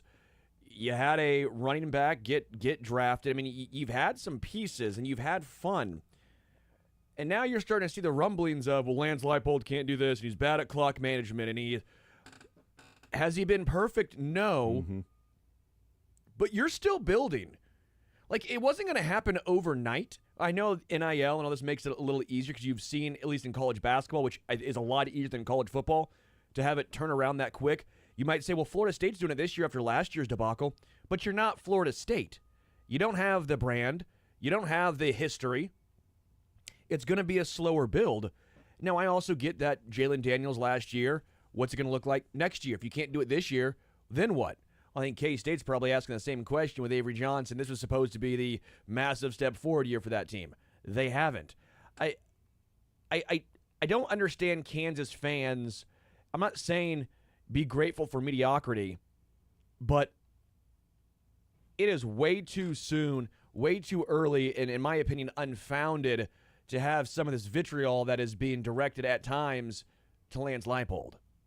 I think Kansas fans are frustrated with the way that the Jayhawks have lost games the last 2 years. If you just look at how they've closed out halves in games, I mean, that's a Lance Leipold issue because he doesn't call the plays. He should just be managing the game, and he's not been a very good game manager at Kansas. And, yes, he can turn that around. I think you have to be, careful with what you wish for because anyone's saying that, the the Jayhawks should fire Leipold. That's dumb. Then you're just going to go back into mediocrity, or not even mediocrity. You're just going to go back into the darkness. If you make a mistake on the hire, then it's an easy turn to head in the wrong direction if you were to make a mistake on that. I don't think anybody should be talking about that. I think look, everybody that is a fan, most fans of any team, you get to a level of where your expectations are met, and then the next level is what the expectations are. Sure. So the Chiefs just win a freaking playoff game, and they did against the Houston Texans. Man, why can't they win more than a playoff game? Why can't they get past the divisional round? They're never going to do that with Alex Smith. All right, you got to find somebody else, because just getting to the playoffs, not good enough. And even before just winning a playoff game, it was get to the playoffs. Sure. Like get back to you made it in 2007 by some crazy final day of the season, and you went to the playoffs and you got beat down by the Colts, and it's like, okay, after that, can you just have another playoff run, please? Oh, you got there. Okay. Now, can you win a playoff game? Just going to the playoffs is not good enough. And then Patrick Mahomes gets here, and it's like, winning 15 games, but the offense not being good enough and winning them close, I have real concerns about whether this team can win the Super Bowl. Like this team is toast. They can't win. Then you come into this year, they're 0-2. What an awful Brett Veach, worst GM. He is such a fraud as a GM. This team is 0-2, and as long as Brett Veach is the GM, this team is going to continue to deteriorate with the roster, and it's going to be eroding, and it's all his fault. After going to 3 straight Super Bowls and all of that.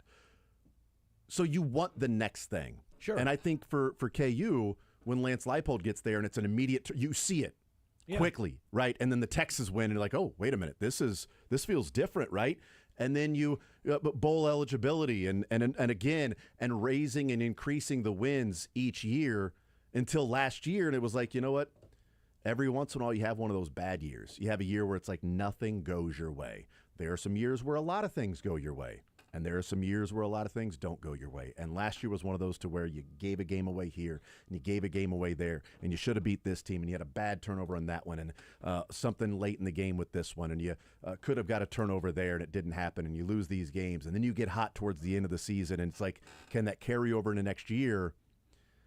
And to be sitting 3-2 right now, with explainable losses, depending on what Cincinnati does against Iowa State this weekend. Like if Cincinnati beats Iowa State, it can change the perception of that loss this weekend. Doesn't make it sit any easier, but it can change the perception of.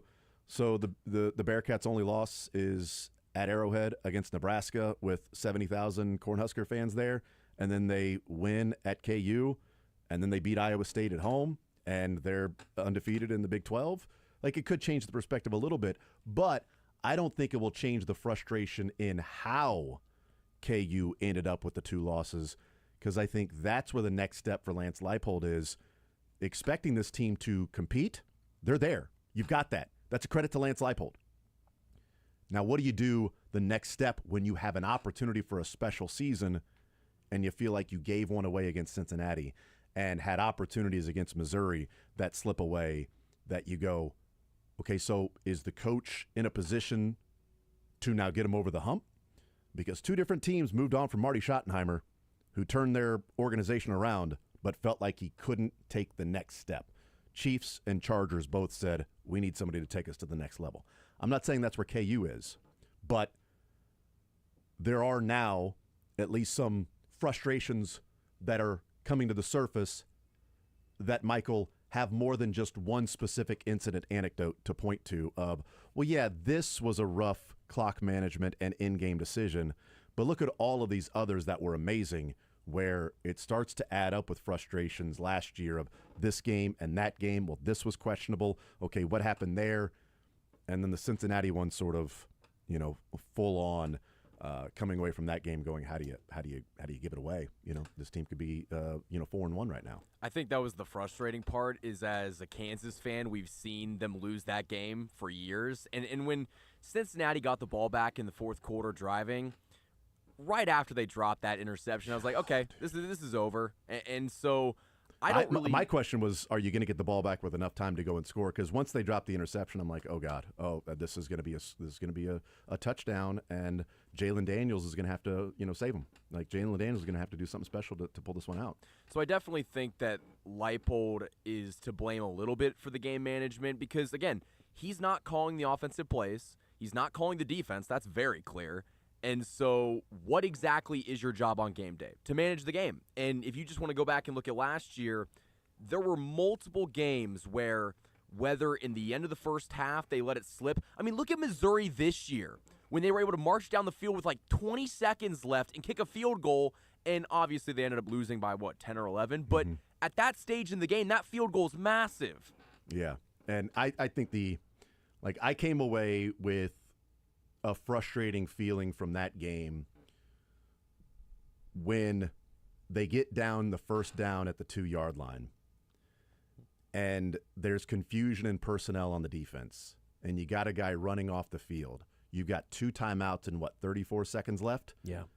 You're up by 4 and they have driven the field. They've got a 1st and goal at the 2. They're going to snap the ball, and you call a timeout. If it was too many men on the field, it's a 5-yard penalty. Or, excuse me, it's a 1-yard penalty. It's a 5-yard penalty, but they're at the 2. It's half the distance. The timeout would have saved you 1 yard.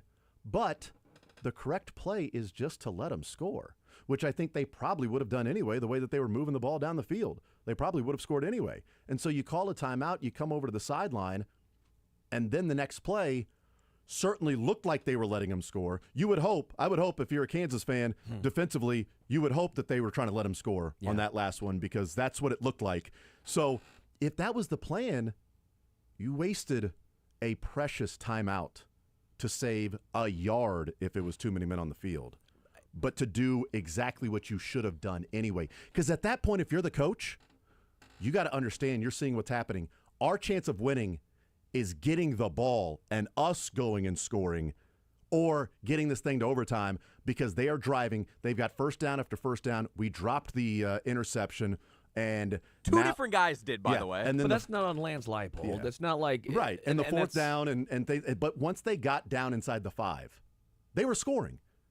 The chance for you to win was getting the ball back, and then it was a mistake by Emmanuel Henderson to field the ball. He fielded the ball. That thing was rolling out of bounds. Yeah, that's one where I think that is coaching. I know it's on the player, but that's on the coach. 3 seconds and 10 yards. They would have got the ball at the 35 with 3 more seconds left. But instead, they lost 3 seconds. They were at the 25-yard line, and they only had 1 timeout. They could have had, 8 more seconds and 2 timeouts and 10 yards further if you don't waste a timeout and you let it go out of bounds. That's massive in a game where you lose by 3.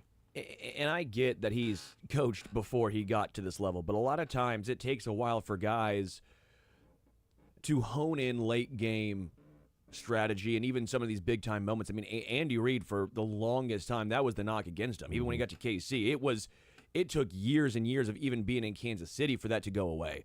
Now, I'm not saying Lance Leipold's Andy Reid, right?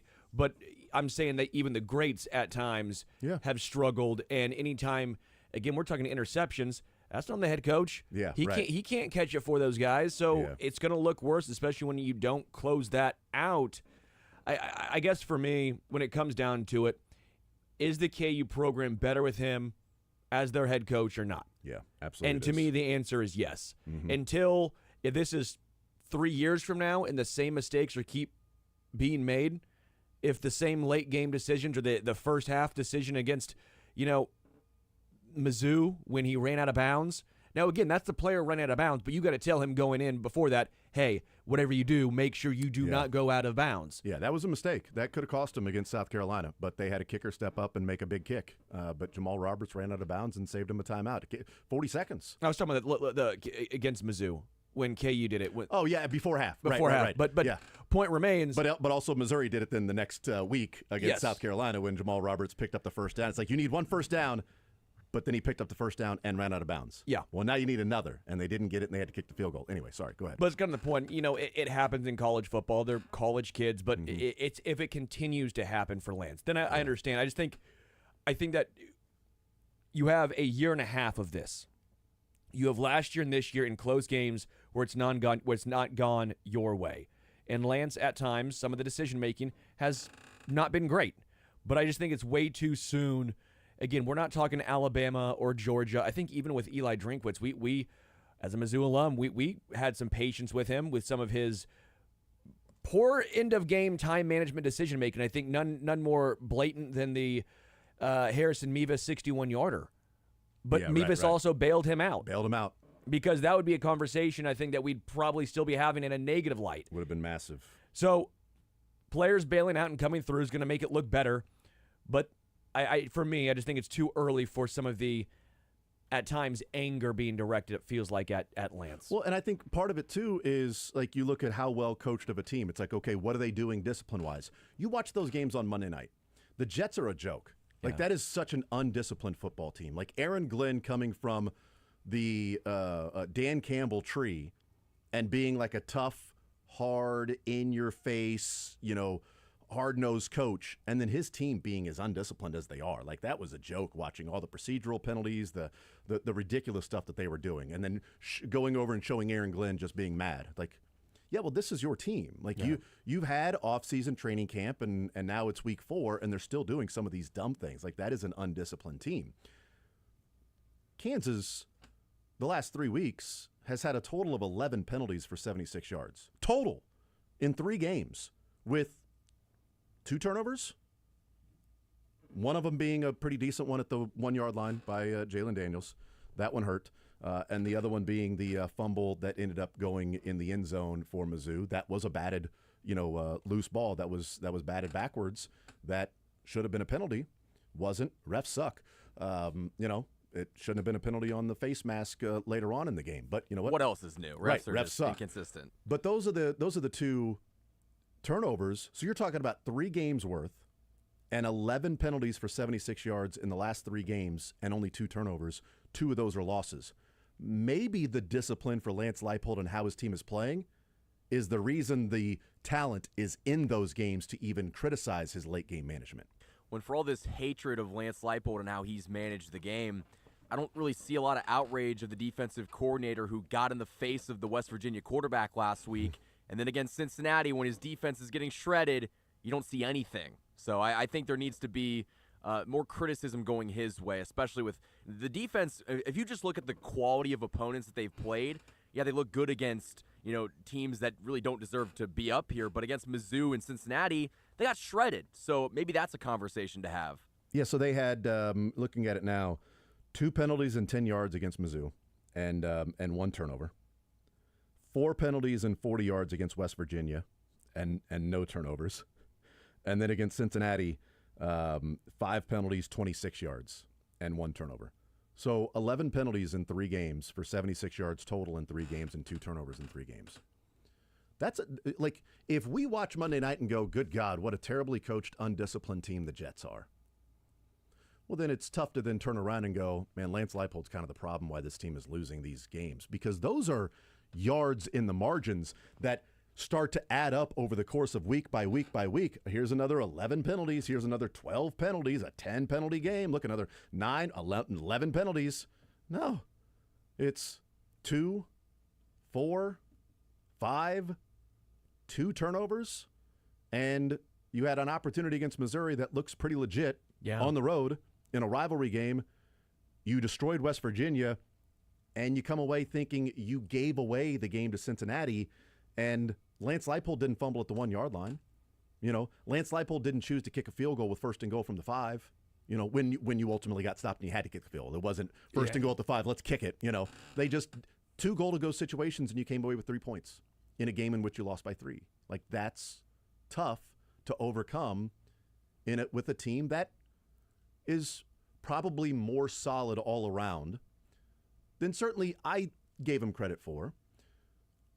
But I think this is a big weekend for KU and Lance Leipold, because if KU goes down and punks UCF, and if Cincinnati beats Iowa State at home, I think we might have a different feeling of what happened last Saturday. Agreed. At the booth, of what Cincinnati was able to do, and go, good God, man, they should have beaten Cincinnati, and Cincinnati's pretty damn good. Maybe there's their 2 losses would be a Missouri team that, is undefeated and getting ready to face off against Alabama, a top 20 team, Mizzou. And a team that, his only loss is at Arrowhead against Nebraska in front of 70,000 fans, and then they beat Iowa State at home, and they're sitting atop the Big 12 standings. Those are the only 2 losses, and both of them they had opportunities to win. Well, maybe the frustration turns around to, okay, well, yeah, you can sort of accept some things that you would like to get better at in some of those in-game things, but there's also the credit and the view of they're in the position they're in to win these games because they are a disciplined football team and a well-coached football team that doesn't shoot themselves in the foot over and over again, where it felt like last year they did with some bad turnovers and bad play at certain times, and it was like they can't get out of their own way. Well, I think they're getting out of their own way outside of 2 plays that you can point to specifically of a Jalen Daniels fumble at the 1 and then a fumble that probably should have gone back to KU if they called it correctly. So should have gone back to KU if they called it correctly, because batting the ball would have gone back to the previous possession, whoever had it previously, if it's a loose ball, and a dropped interception. Those are the ones like you can specifically point to and go, those cost you in a couple of big games. We'll take a timeout, come back. More Zone next.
We'll talk with Mick Schaefer coming up at 1 o'clock. Update on Travon Walker. A couple of days ago, he was meeting with, or going to see a specialist about his wrist injury. And as the Chiefs get closer and closer to playing, the first practice report will be tomorrow, as their first practice will be tomorrow because, it's a Monday Night Football game and they're off today. Jeremy Fowler reporting, a source close to Travon Walker and the Jags classified Walker as week-to-week post-consultation for his wrist. Week-to-week is not day-to-day. You're not week-to-week if you're going to play 5 days from then, right? Isn't that sort of the assumption? Could be. Usually that's day-to-day. Like, he's day-to-day. He may miss this game, but he's sort of day-to-day. We're going to have to take this and see what happens. If you're week-to-week... That tells me typically 2 to 3 weeks. Yeah. Typically. Now maybe Liam Cohen and his week-to-week is Andy's day-to-day.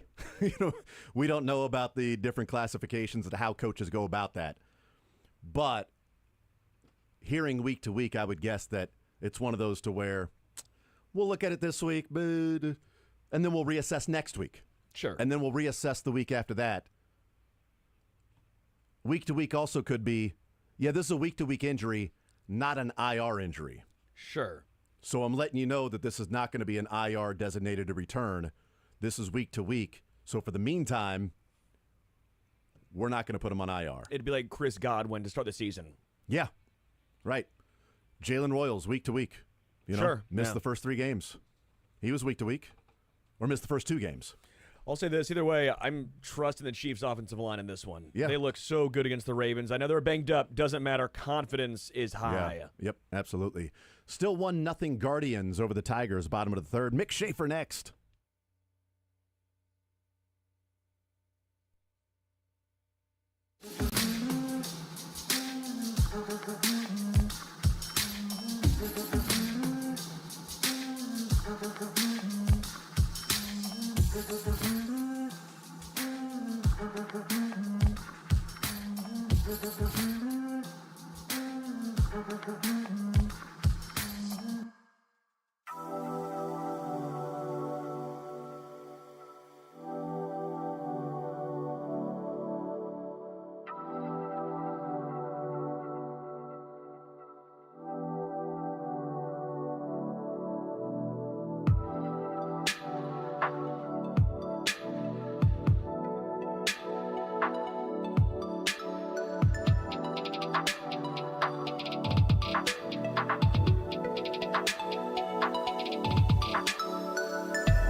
All right, 1 o'clock hour here on this Wednesday edition of the show. Mick Schaefer hanging out with us. One more hour to go. The update in game number 2, wild card.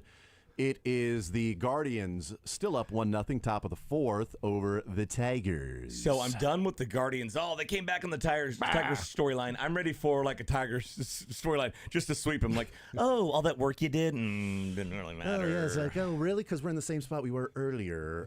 Thought that might have been the case when they get first and second, nobody out in the top of the first. And that was did not end Although up being. the Tigers were on pace for the best record in baseball. They right? were, yeah. And now they're Deal with playing. this. They did not think in July that they would be playing on Tuesday or Wednesday. Or Thursday, maybe, depending on what happens in this game. Is it 3 straight days? 3 straight days. God, that's how they should do it. All at the home park of the I higher seeded love team, a 3-game series. I love 5.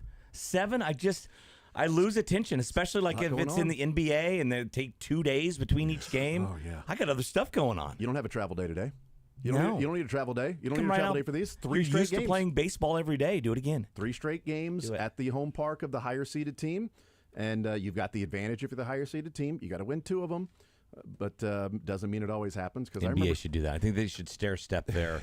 Each round should be start with a 3. Well, they do the game, play-in. and then 5. Well, yeah, the play-in. Now they got the play-in. I don't need 7-game series for every flipping round. Yeah, I could go with We're 5. at the conference quarterfinals. We're doing this is the Kings and the Rockets. Okay, great. Yeah, first leg of my parlay had Riley Green with a hit today. Yeah, you got one. All right, we move on to game number 2. Yay.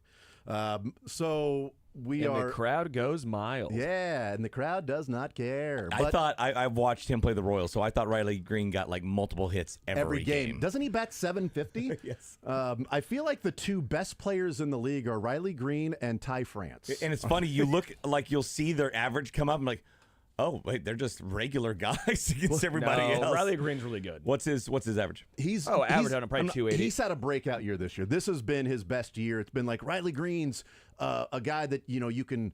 He'll be a huge part of a team that can win a division. He's that good. Like, he can contribute that much. And then this is the year where he's kind of put it together. Yeah, he's OPS in 806. What do you have, 30 home runs this year? 36. Yeah, 30-something. 111 RBIs. What's his average? Yeah. 258. What did he do last year? Yeah, that's what I'm saying. Yeah. Yeah, but you 258. What did Like, he we do were last laughing year? at Cal Raleigh the other night, comes up, hits his 60th bomb, and you're like, oh, wait, he's hitting 244?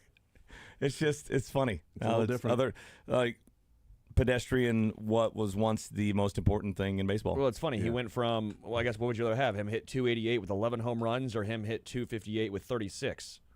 Those are my only 2 choices. Those are your only 2 choices. That's it? That's only 2 choices.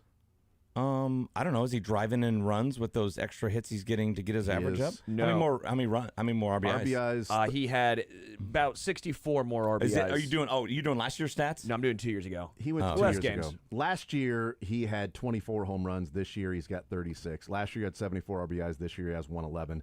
Last year, he batted 262. This year, he bats 258. So it's 4 points. I'd take the more run production. Yeah, I'll take the guy that has the better OPS. But I'm saying my you're point is, using- like, you see these guys that hit 750 against the Royals, and you see their average, and it's pedestrian. 258 is pedestrian. 806 OPS is not. No. Okay, well, did I bring up OPS or did you? Where'd you put the goalpost? I got them right here. I'm just going to keep them right here. My argument is the average is pedestrian. Yeah, no one uses the average anymore, old man. Oh, okay. How do Such they? an average argument. Yeah. Okay. So when they do slashes, that doesn't involve. The last one is the one that matters most. Okay, Sterling. Oh gosh, are you his agent or something like that? No, he's a good ball player. He is a good ball player. Yeah, against the Royals, he's like a Hall of Famer. Yeah. Yeah. He and Ty France. Ty France, yeah. He's got an odd, I don't know. I don't want to body shame, but Riley Green has an odd body. Like, he's got a beer belly for a guy who's like 25 years old. Well, we were laughing at 25. His Jose body is- Ramirez. Oh my God, he's so you're about small. to disagree with me as well. He running so fast to third base, and we called him Chase Daniel. Remember Chase Daniel had just the pudge, my but didn't gosh, matter. yes. He still ran a 4.5. Yeah. Carrying just A 25 keg. extra pounds. A keg in his Yes. gut. Yeah, Yeah, and there's like some- yesterday, we're like, yeah, he's still got a motors, and then he overestimated how fast he was on the chopper to the I think he just pitcher. misread. I think he thought that chopper was going to go Yeah, over the or pitcher. if he was like, I am it's the only chance. going like got one out contact. already. If it hits the ground, I'm going. One out already. The guy on deck sucks, so I better get home on this. It's just in a bad spot. If it's a few feet back or right or left. Maybe it takes a little bit more time. He's able to get to home. And Well, we talked yesterday with Les Norman about the wild card game in 2014 because that was September 30th, and that 12th inning with Hosmer at third and one out. Hosmer at third, one out.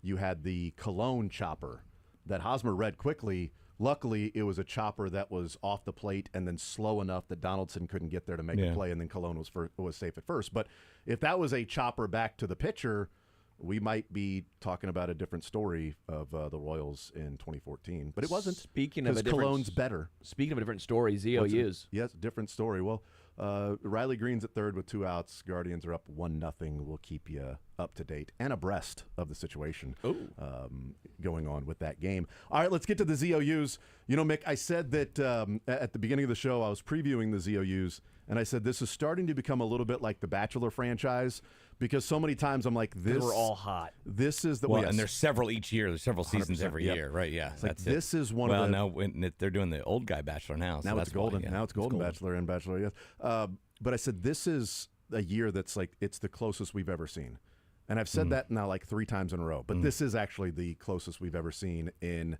the difference between winning and losing. The difference between winning and losing is as close as. Are there going to be like 3 10s and 1 9, something like that? We'll find see. out. Don't tell Let's me. find out. Let's do it right now. I'm not going to tell you until now. I know a couple that I got right. I know a couple that I got wrong. All right, so let's get into it. I know nothing. You don't remember? It's the 3 of us plus Dylan and Jack. And what we have decided is that Michael Darcy, if Dylan loses, he does have to go halfsies. He's got to go halfsies with Dylan. Yeah, that's part of being new. Halfsies on. He's halfsies with the Major League season this year, so he's got to go part of working at a place with Dylan no. knows ball. He knows ball. We'll see. We'll see. It's part of working at a place that has no HR and there's no rules, and we can haze the heck out of you. Oh yeah, halvesies, dude. These hands don't haze. Nope. We got a frat boy over here. He knows. Not that you know of. All right, so we started with Cole Reagans, and we put Cole Reagans wins at 13.5. That went under this year. He had 3. Jack and I had the over. The rest of you guys had the under. The rest of us, yeah. Yes. Put him on the board. So, Yes. Right. That's a big number. Seth Alago, we put his ERA at 3.3. And the midway point, he was at 3. And that month happened. Yep. Dylan and I both had the under. Aw. He had a 4.15 ERA. Darn it. So Sterling, Mick, and Jack. This might be an insurmountable lead. I can't wait to see where I just went on a roll. He's setting it up, too, right? Yeah. He's getting us up and then dramatic comeback. A roll of where we... Yes. Chris Abubich. We set the over-under on number of starts at 21.5. Oh, yeah, he had 20, didn't he? He had 20. No. Mick and Dylan went under. Well, the rest of us went over. I'll be getting lunch paid for. The rest of us went over.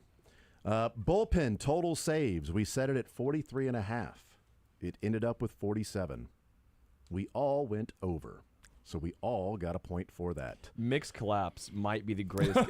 Don't this is don't gonna be do the it to me. This is the Mets. Don't do it to me. Are you gonna be the Tigers? Are you the Tigers or the Tigers, Mets? I'm Will you Tigers. back ass your way in there, or will you just completely fall?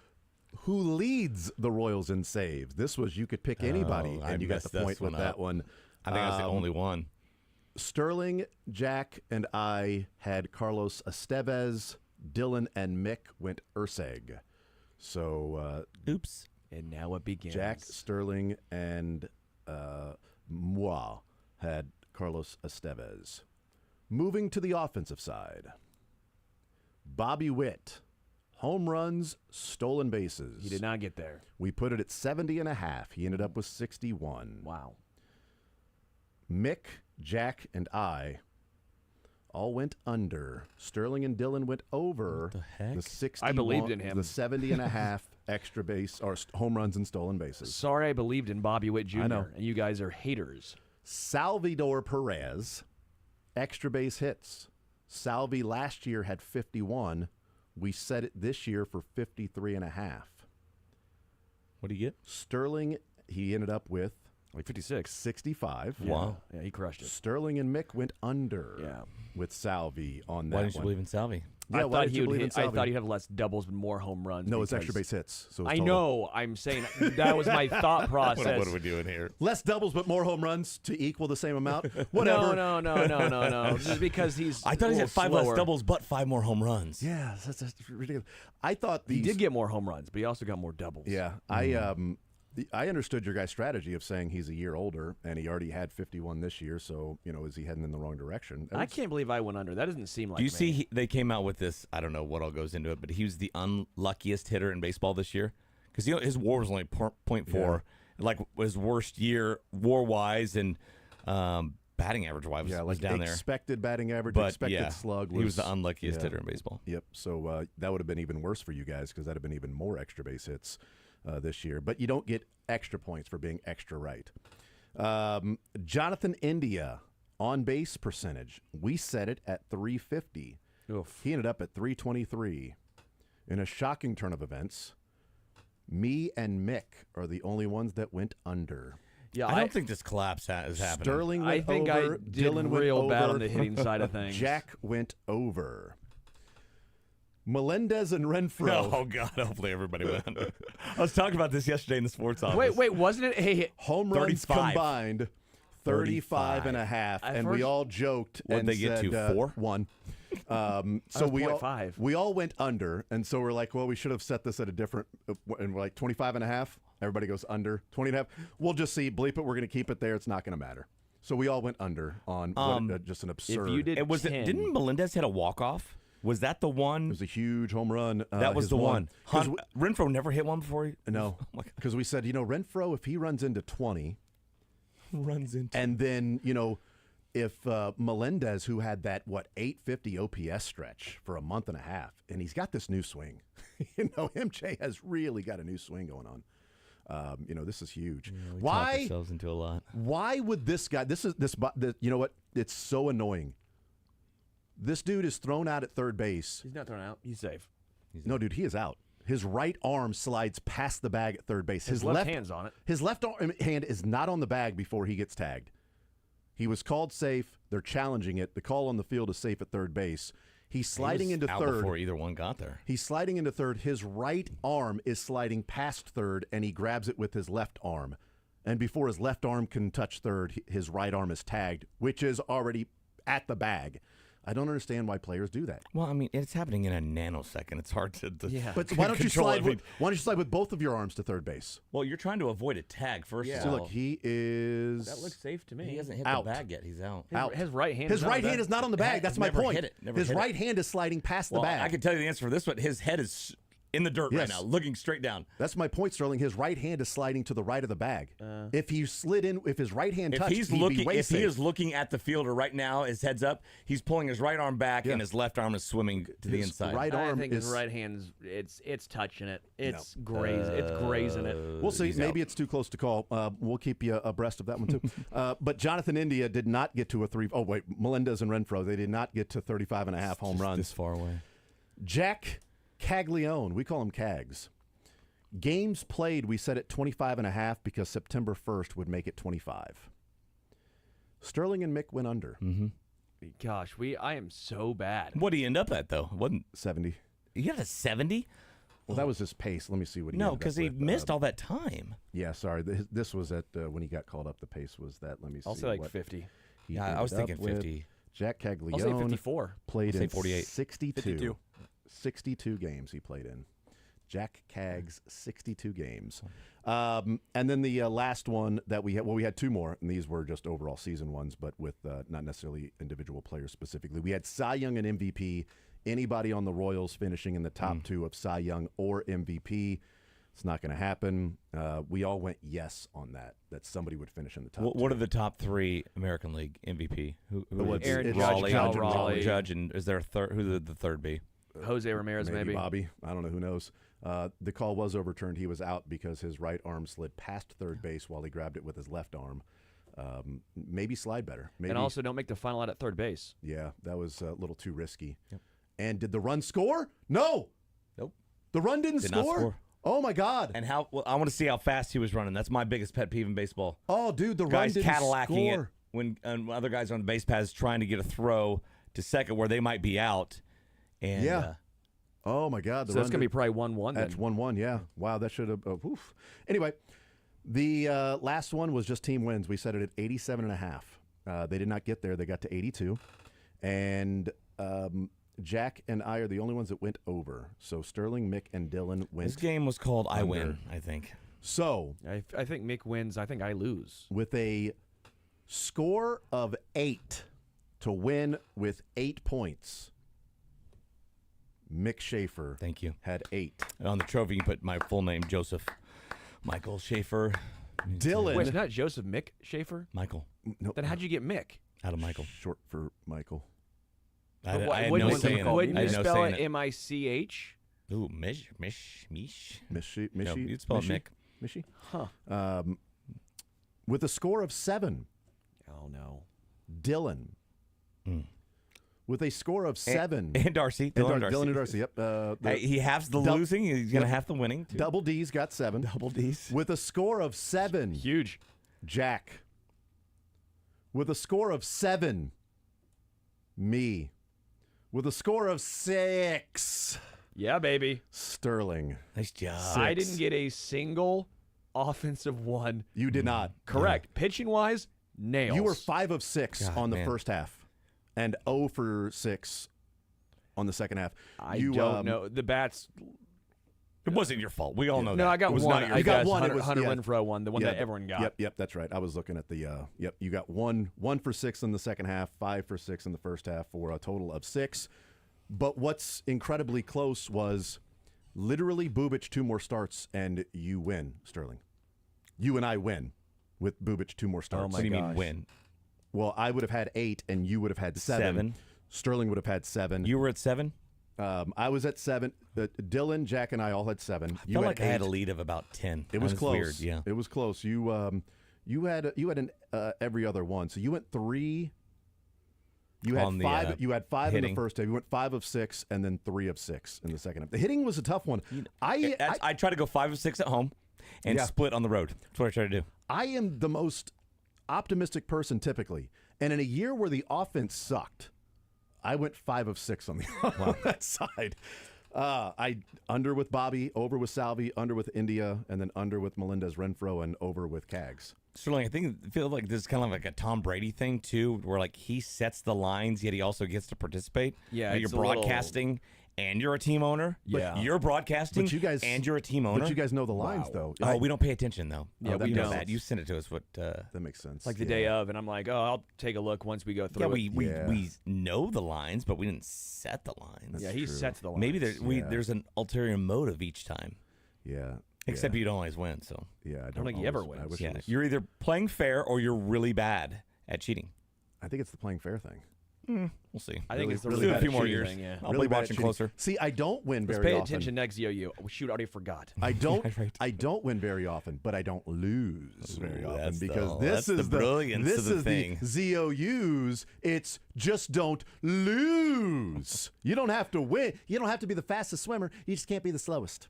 I'm All right? thinking barbecue. Yeah, I'm thinking I'll see what I can Hereford House. get maybe? Get from back there. from back Hereford there. House. Thinking, Ted, what do we got? 1587. Let's No. go. Let's get 1587. Oh, let's do it. Let's We'll get 1587. We've been go all waiting to out. try it. Yes.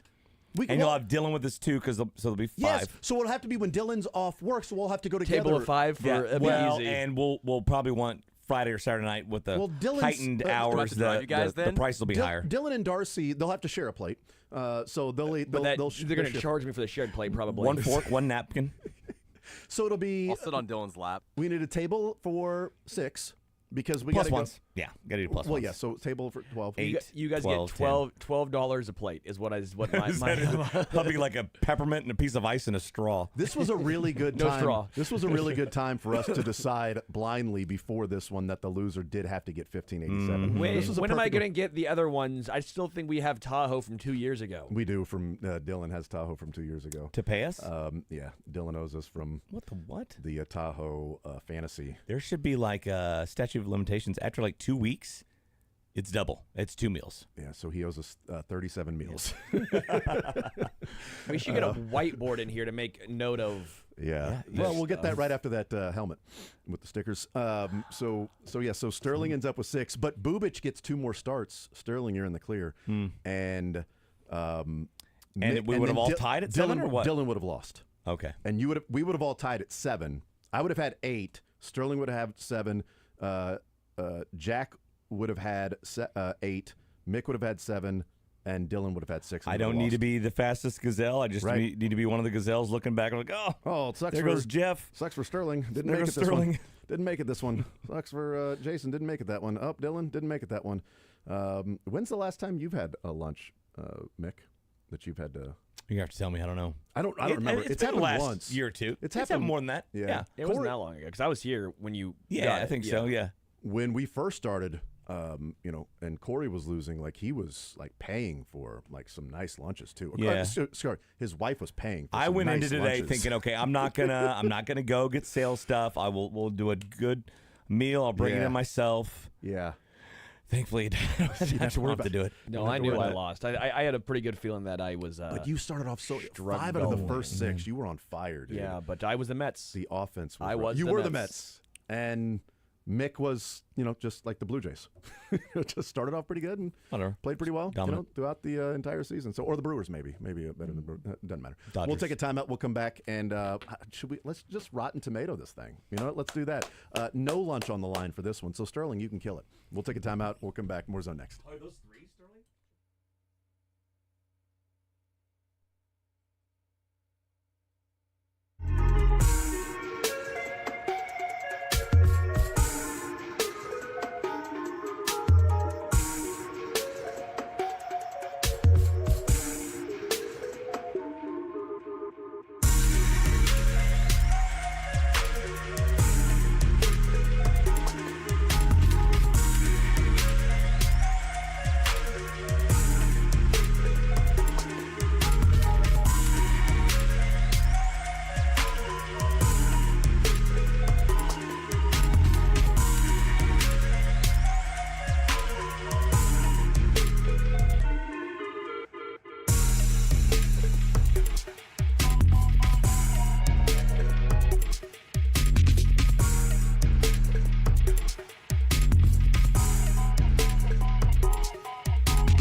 All right, so let's get into some Rotten Tomatoes here.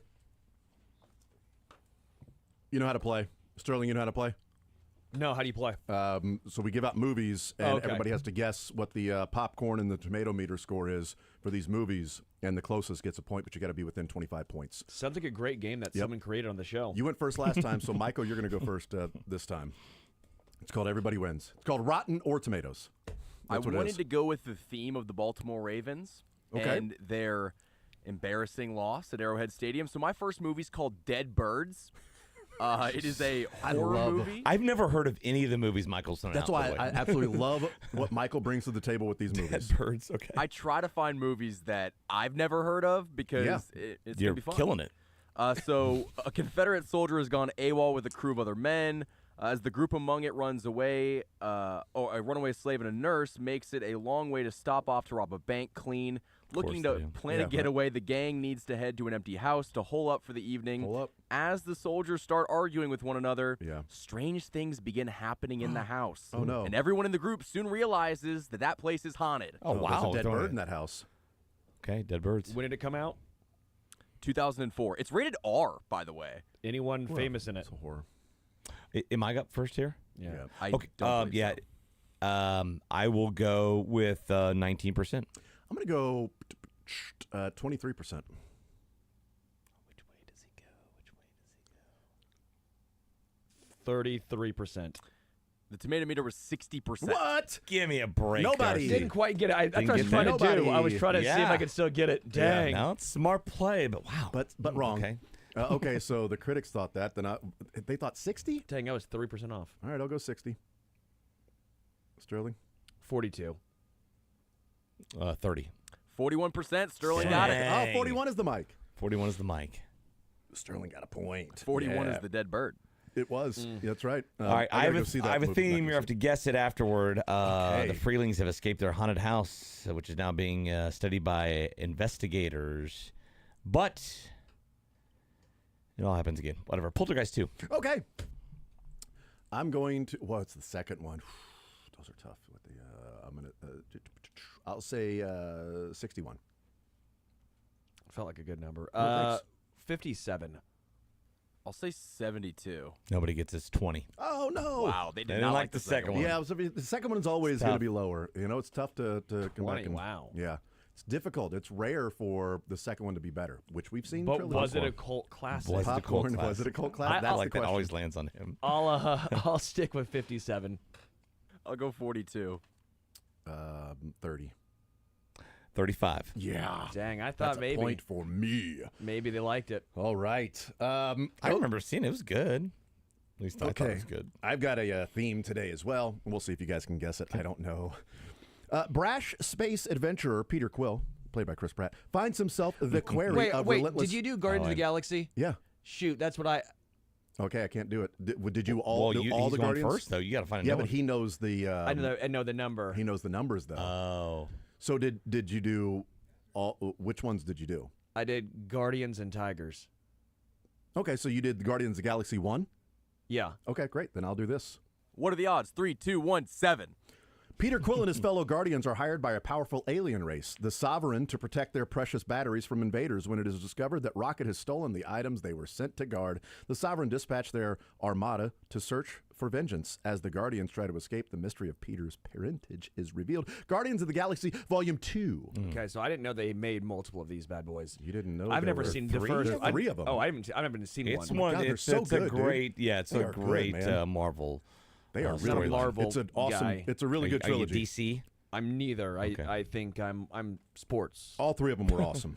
So what do you think of the? What did the critics think of the second one? You know, now we go to a follow-up. 87. 78. 70. If one of you guys would have just done three less than Sterling, it was 85. So Sterling got it 85. 84 was right there for the taking. Right there for the taking. 85 for Volume 2 Tomato. What about the popcorn? What do the fans think there, Michael? 87. Boom, right on the money. 87 is correct. Michael Just with a copied me. 2-spot. A 2-spot. 2 for Michael, 2 for Sterling, 1 for me. It is now Sterling's Second movie, first I was movie. going to do Guardians of the Galaxy because I was going to do Guardians versus Tigers. Well, you can do Guardians of the Galaxy Volume 1 if you want to, because I know the I know that one. 92 and 92. 4 points. Thank you. I will do. I'll leave my Tiger one. This is Crouching Tiger, Hidden Dragon. Is this the racy film, a playoff that one, or is this the actual film? This is the one that was He released. said dragon at the end, not the other word. Not the adult he said movie? dragon at the end. Okay, great. Yes. Anyway, go ahead. In 19th century China, a warrior gives what it's his about. sword, Green Destiny, to his lover to deliver to safekeeping. But it's stolen. Oh, no. And the chase is on Wow. to find it. Okay. Crouching Tiger, Hidden Dragon. Plot twist. Michael, what did the critics think? Oh man, I've never heard of that movie. I'll go 65%. It was a big hit. It won some awards. like it was I'm a gonna go Cult classic. not even that. I'm gonna go 87. Yeah, I feel like it was a big popcorn movie. Not necessarily getting the ratings, but I'm going to go 80. 98. Dang it. Got on the board. I didn't want to go in the 90s, but yeah, so Mick got it anyway. So there you go. Point for Mick. Now, what do you think of the fan? What do the fans think, Mick? What are the popcorn? It was 90. What? Was it 98? You said? Was it 98%? Yeah. I'll go 91. Yeah, I think if you watch this movie, I think you were going to like it. So I'm going to go. Oh man, 91 is good. I know, that's why I said it. 94. I'll go 88. 86. Darcy. But he would have got it anyway because I'd have gone 88 and you'd have gone 85, right? So Darcy would have got Never it anyway. know. I don't feel as bad now. Sliding doors moments. There we go. Michael, second movie. My second movie is just The Raven, 2012. Not the one from the 60s. So. Oh, okay. Yeah, because I didn't see either of them. Okay. So, all right. Who's in it? That I was thinking about The Crow, but that's a different movie. Lamar. Luke Evans. Oh. John Cusack is Edgar Allan Poe. It's actually let's go. It's actually Lamar from Revenge of the Nerds is in Raven. God, it 2012. can't Is this the be Raven 1? good. This is Raven 1. Is this the sequel? I'm gonna go 49%. 35. 58. It's 22%. Yeah, Nice. that's me. That's me. 3 for John Darcy. Cusack was in a 20-something movie. Two That's for why Sterling, I 2 for thought me, 1 for Mick. maybe he carried it. I'm going to say 21% for the popcorn. Was it a cult classic? Raven. I'll go 39. 28. 46%. Nice. So that was Should've higher gone. than what the critics thought? Yep. Yeah. So for the first time, the By Raven, double. So for the first time, the analysts were higher on what the fans thought they ended up being. So how about that? No, the For fans first time- were higher Fans on were the I know, analysts. right? For the first time, the analysts were wrong. So there's a joke in there somewhere. We're gonna workshop it. We're gonna workshop it. We'll get there We'll eventually. figure it out. Mick, your second movie. Again, we've got a theme. This is disguised as a human, a cyborg assassin known as a Terminator travels from 2020. He was 2029. That was like a few years from now. Hope those they might be with AI. You Might can travel exist. back. You can travel back in time. So the Terminator 1. What is it? I'm going to say that is an 89%. Good call. Thanks. I'll say 92. I think fans love it. I don't know about the critics. I'll say 82. I can't believe this score. No way. 100%. Oh, okay. Sterling gets Wow. it. I thought it was going to It be got like a 100%. I can't believe the score 50%. Like 100%. That's nice. They're smart. Well, I mean, when Arnold in the first scene he's just walking around with nothing on. I mean, that's 100 right away. Give for you. Right Absolutely. Sterling, you're first up. What do you think of Terminator? I'll be back. 97%. That's a good number. Yeah. Oh, a great man. number. 'Cause 97 now is someone has to go 100. yeah, 97 is a good number. Michael. I'll say 92. I'll say 89. 2 for you. 89. Yeah, thank you, Michael. Dang it, Michael. Yeah. Jumped in front. Laid it up. 4 to 3 to 3. There we go. Movie number 2 for me, correct? Let's see. In Marvel Studios' Guardians of the Galaxy Volume 3, our beloved band of misfits are looking a bit different these days. Peter Quill still reeling from the loss of Gamora. Must rally. Oh, spoiler alert. Sorry about that, Sterling. Jeez. Didn't realize that was there. Anyway, Guardians of the Galaxy Volume 3. Sterling, what did the critics think of the third edition of Guardians of the Galaxy? Oh, man. The third fella. Number 2 is 85%. Just to refresh everybody's memories, number 2, the critics thought 85. 5% less. We'll roll with 80. I want 70%. Well, then are you going to do that, or you just want it? I'm going to do that. Okay, 70 for you. 80, 70. Do 60. Why not? Keep going in 10s or go 90. You said 80? Yeah. I'll do 83. 82, Mick Schaefer. You are a piece of 82 work. for Mick That's my Schaefer. second point. That is a second point. And you stole one from me. It's Did I? 4 to 3 to 3 Should've to gone 2. All right, Michael, what do the fans think of the third edition? 82. 85. Oh, I don't like that. 79. Mick, 87. If you'd have gone 88. Could have done it. It is now 4 to I didn't 3 believe to in it. 3 to 3. Let's go. I didn't trust with the myself. final movie. Let's go. Final movie. Overthought it. Sterling cannot win. Yes, I can, because we did the thing where if you don't get points on the final movie, We haven't been doing that, though. We haven't been doing that. Only the final Yeah, well, movie. the final one. I like that one. All right, here we go. Got to go 4 to 3 to 3 to 3. If you ain't cheating, you ain't trying. I don't blame you. Okay, well, since you took my Guardians and Tigers, Yeah, sorry. I went with Phillies. Dodgers. Okay, well, that makes sense. Roger Dodger. Roger Dodger came out in 2002. It's a comedy drama. Madison Avenue ad executive Roger Campbell Madman. Scott Madman. attributes his remarkable success with women to his ability to manipulate their emotions from the moment he meets them. He sounds kind of like a bad guy. There's a workplace affair, apparently. Really? Wow, those never happen. Jesse Eisenberg, he's in stuff. He's in stuff. That is true. We know Jesse Eisenberg. He's that kind of curly-headed guy. You can say the name of the movie ever? I said Roger Dodger. That's the name of the movie? That's the name of the movie. Oh, okay. He tries to show What year? his nephew how to pick up women. What year is it? 2002, so. Okay. So, Michael, what did the critics think of Roger Dodger? This could be like a 20, or it could be like a 70. I'm going to say Anywhere from like 1 to 100. 54. Or 0 to 100. That's a good point. I'm going to say 31. 25. 88. No! Oh, God. What You did, got it. No, what did you say? 50? He said 50. He didn't get it. Yeah, I didn't get it Nothing. either. Nobody. Oh, yes. I'm still up by You gotta one. turn it when you tell us neither one won. This- we got to show it to us. The so we summary believe you. that's a sounds. good point. Yeah. But was it a Cult. anti-cult classic? Was Oh, it just my something God. that the critics liked and that people hated? What do you think? Could be. 51. 61. You know what? 72. 76. So he ties you. 4 You guys are to tied. 4 to 3 to 3. 3. There Wow, you go. We barn burner. That's We got enough time for a tiebreaker. Well, how would we do the tiebreaker? Another movie. But who would come up with the movie? Drake. Curtis. Would be Sterling. How or about Mick. this? Can Sterling either or one Mick, of I you guess my theme? Whoever guesses it. Terminator and Poltergeist 2. What are the main lines? The biggest lines from both movies? Back. Hasta la vista, Back. baby. Back. You're not tied with them. I'm tied with Darcy. But Back. they're first. No, it's 4 to 4. Me and Darcy. Oh, are I thought it was 4 to 4. Back. Yeah. Yeah. He's the one that shouldn't be I guessing. thought you were winning. He's got What 3. happened to I you? thought I was winning too. What No, happened? you have 3. Mick has 3. Darcy and I tied. No Oh, yeah, you got 'em chance right. your theme is back. Back. It's What are the? It's going to be. It's No, it's absolutely something with back because I'll be back and they're back. Yes. Yeah. Chiefs offense. Chiefs offense is back. Boom. I win. Let's go to break. Warzone next. boo.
That's and, fine. and got his. They bit me. His I hate those. They grabbed me right Yep. there. The Absolutely. little that skin between your thumb and your. We index played this finger. earlier, What do you but call that?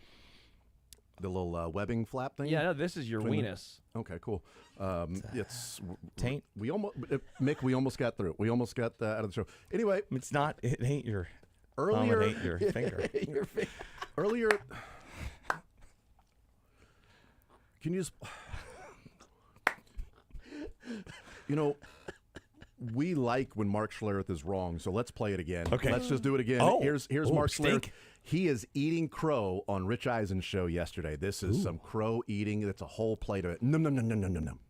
I said it last week. There was nothing they'd done well. They can't block anybody. They won't run the ball. Patrick Mahomes doesn't look like the same guy. They don't have a deep threat. All of a sudden, Worthy comes back. They're throwing it over the top of the defense's head. They're running the ball. They're protecting Mahomes. All of a sudden, Travis Kelce's open again. Like, I just was like, I watched that game and my heart sunk. I'm like, oh, shoot. The demise of the Kansas City Chiefs was probably vastly overstated, and they look like they are ready and poised to chase down that division crown again, which makes me want to vomit because I was celebrating. I just celebrated too early. That was the problem, Rich. I celebrated too early. I appreciate him because he's out there. I do not like them. I'm saying this stuff because I don't like them, as opposed to so many other national hosts who don't like them but try to hide that hate with like numbers and No. I'm not a hater. Stats. I'm just telling you what's going like on. Chris Sims. The Chiefs did something to Chris Sims. But I appreciate him. Yeah. Like I was a Bronco, and I get that. I was a Bronco. I hated the Chiefs. I don't want them to do good, and so I appreciate him owning that too. When we had him on at the Super Bowl, we're like, all right, let's talk about your tweets and your trolling Chiefs fans. It's like, he's like, it's absolutely what I'm doing. He's like, oh, I'm trolling him. Good for He's him. Like, I hate him. He's like, I hate. It's not a hidden agenda. He's like, Yeah, I played for the Broncos. I've always hated him. He goes, yes, I'm an analyst now in Denver. He's like, I hate them. All right, and yes, I will be rooting against them with the power of 1,000 suns on Sunday in the Super Bowl. But they're a damn fine team in a dynasty, and it sucks to say that. But yes, I hate them, and I'll continue to hate them. I'm like, I appreciate. You know what? I respect it, knowing that he's doing it just simply to troll Chiefs fans. But also when he's on a national show, then not just in Denver trolling. Yeah. When he's on a national show with Rich Eisen as an analyst, he's going, yeah, I hate it. I wanted to vomit, but look at him. This is the Chiefs, and I celebrated too early. Here's what I worry about, or want to make sure happens, is that so many people overreacted to the Super Bowl, right? Oh man, we had it here for months. Let's not overreact to this one game against the Ravens. No, I will. Right? I'm gonna overreact. That's and fine. Okay, they're totally back. Okay. Your entire theme I forgot was their what room I being was in. back. That was right. Yeah, that was. It's like everybody overreacted to the 0-2 start. Well, they scored 37 against the Ravens. I told you the greatest offense that's ever lived, and they can't be stopped. They are as back as going to get. They need to play football games every day, so we have no time to just talk baby ourselves got into back. stuff. You know what I mean? Yeah, Anaconda.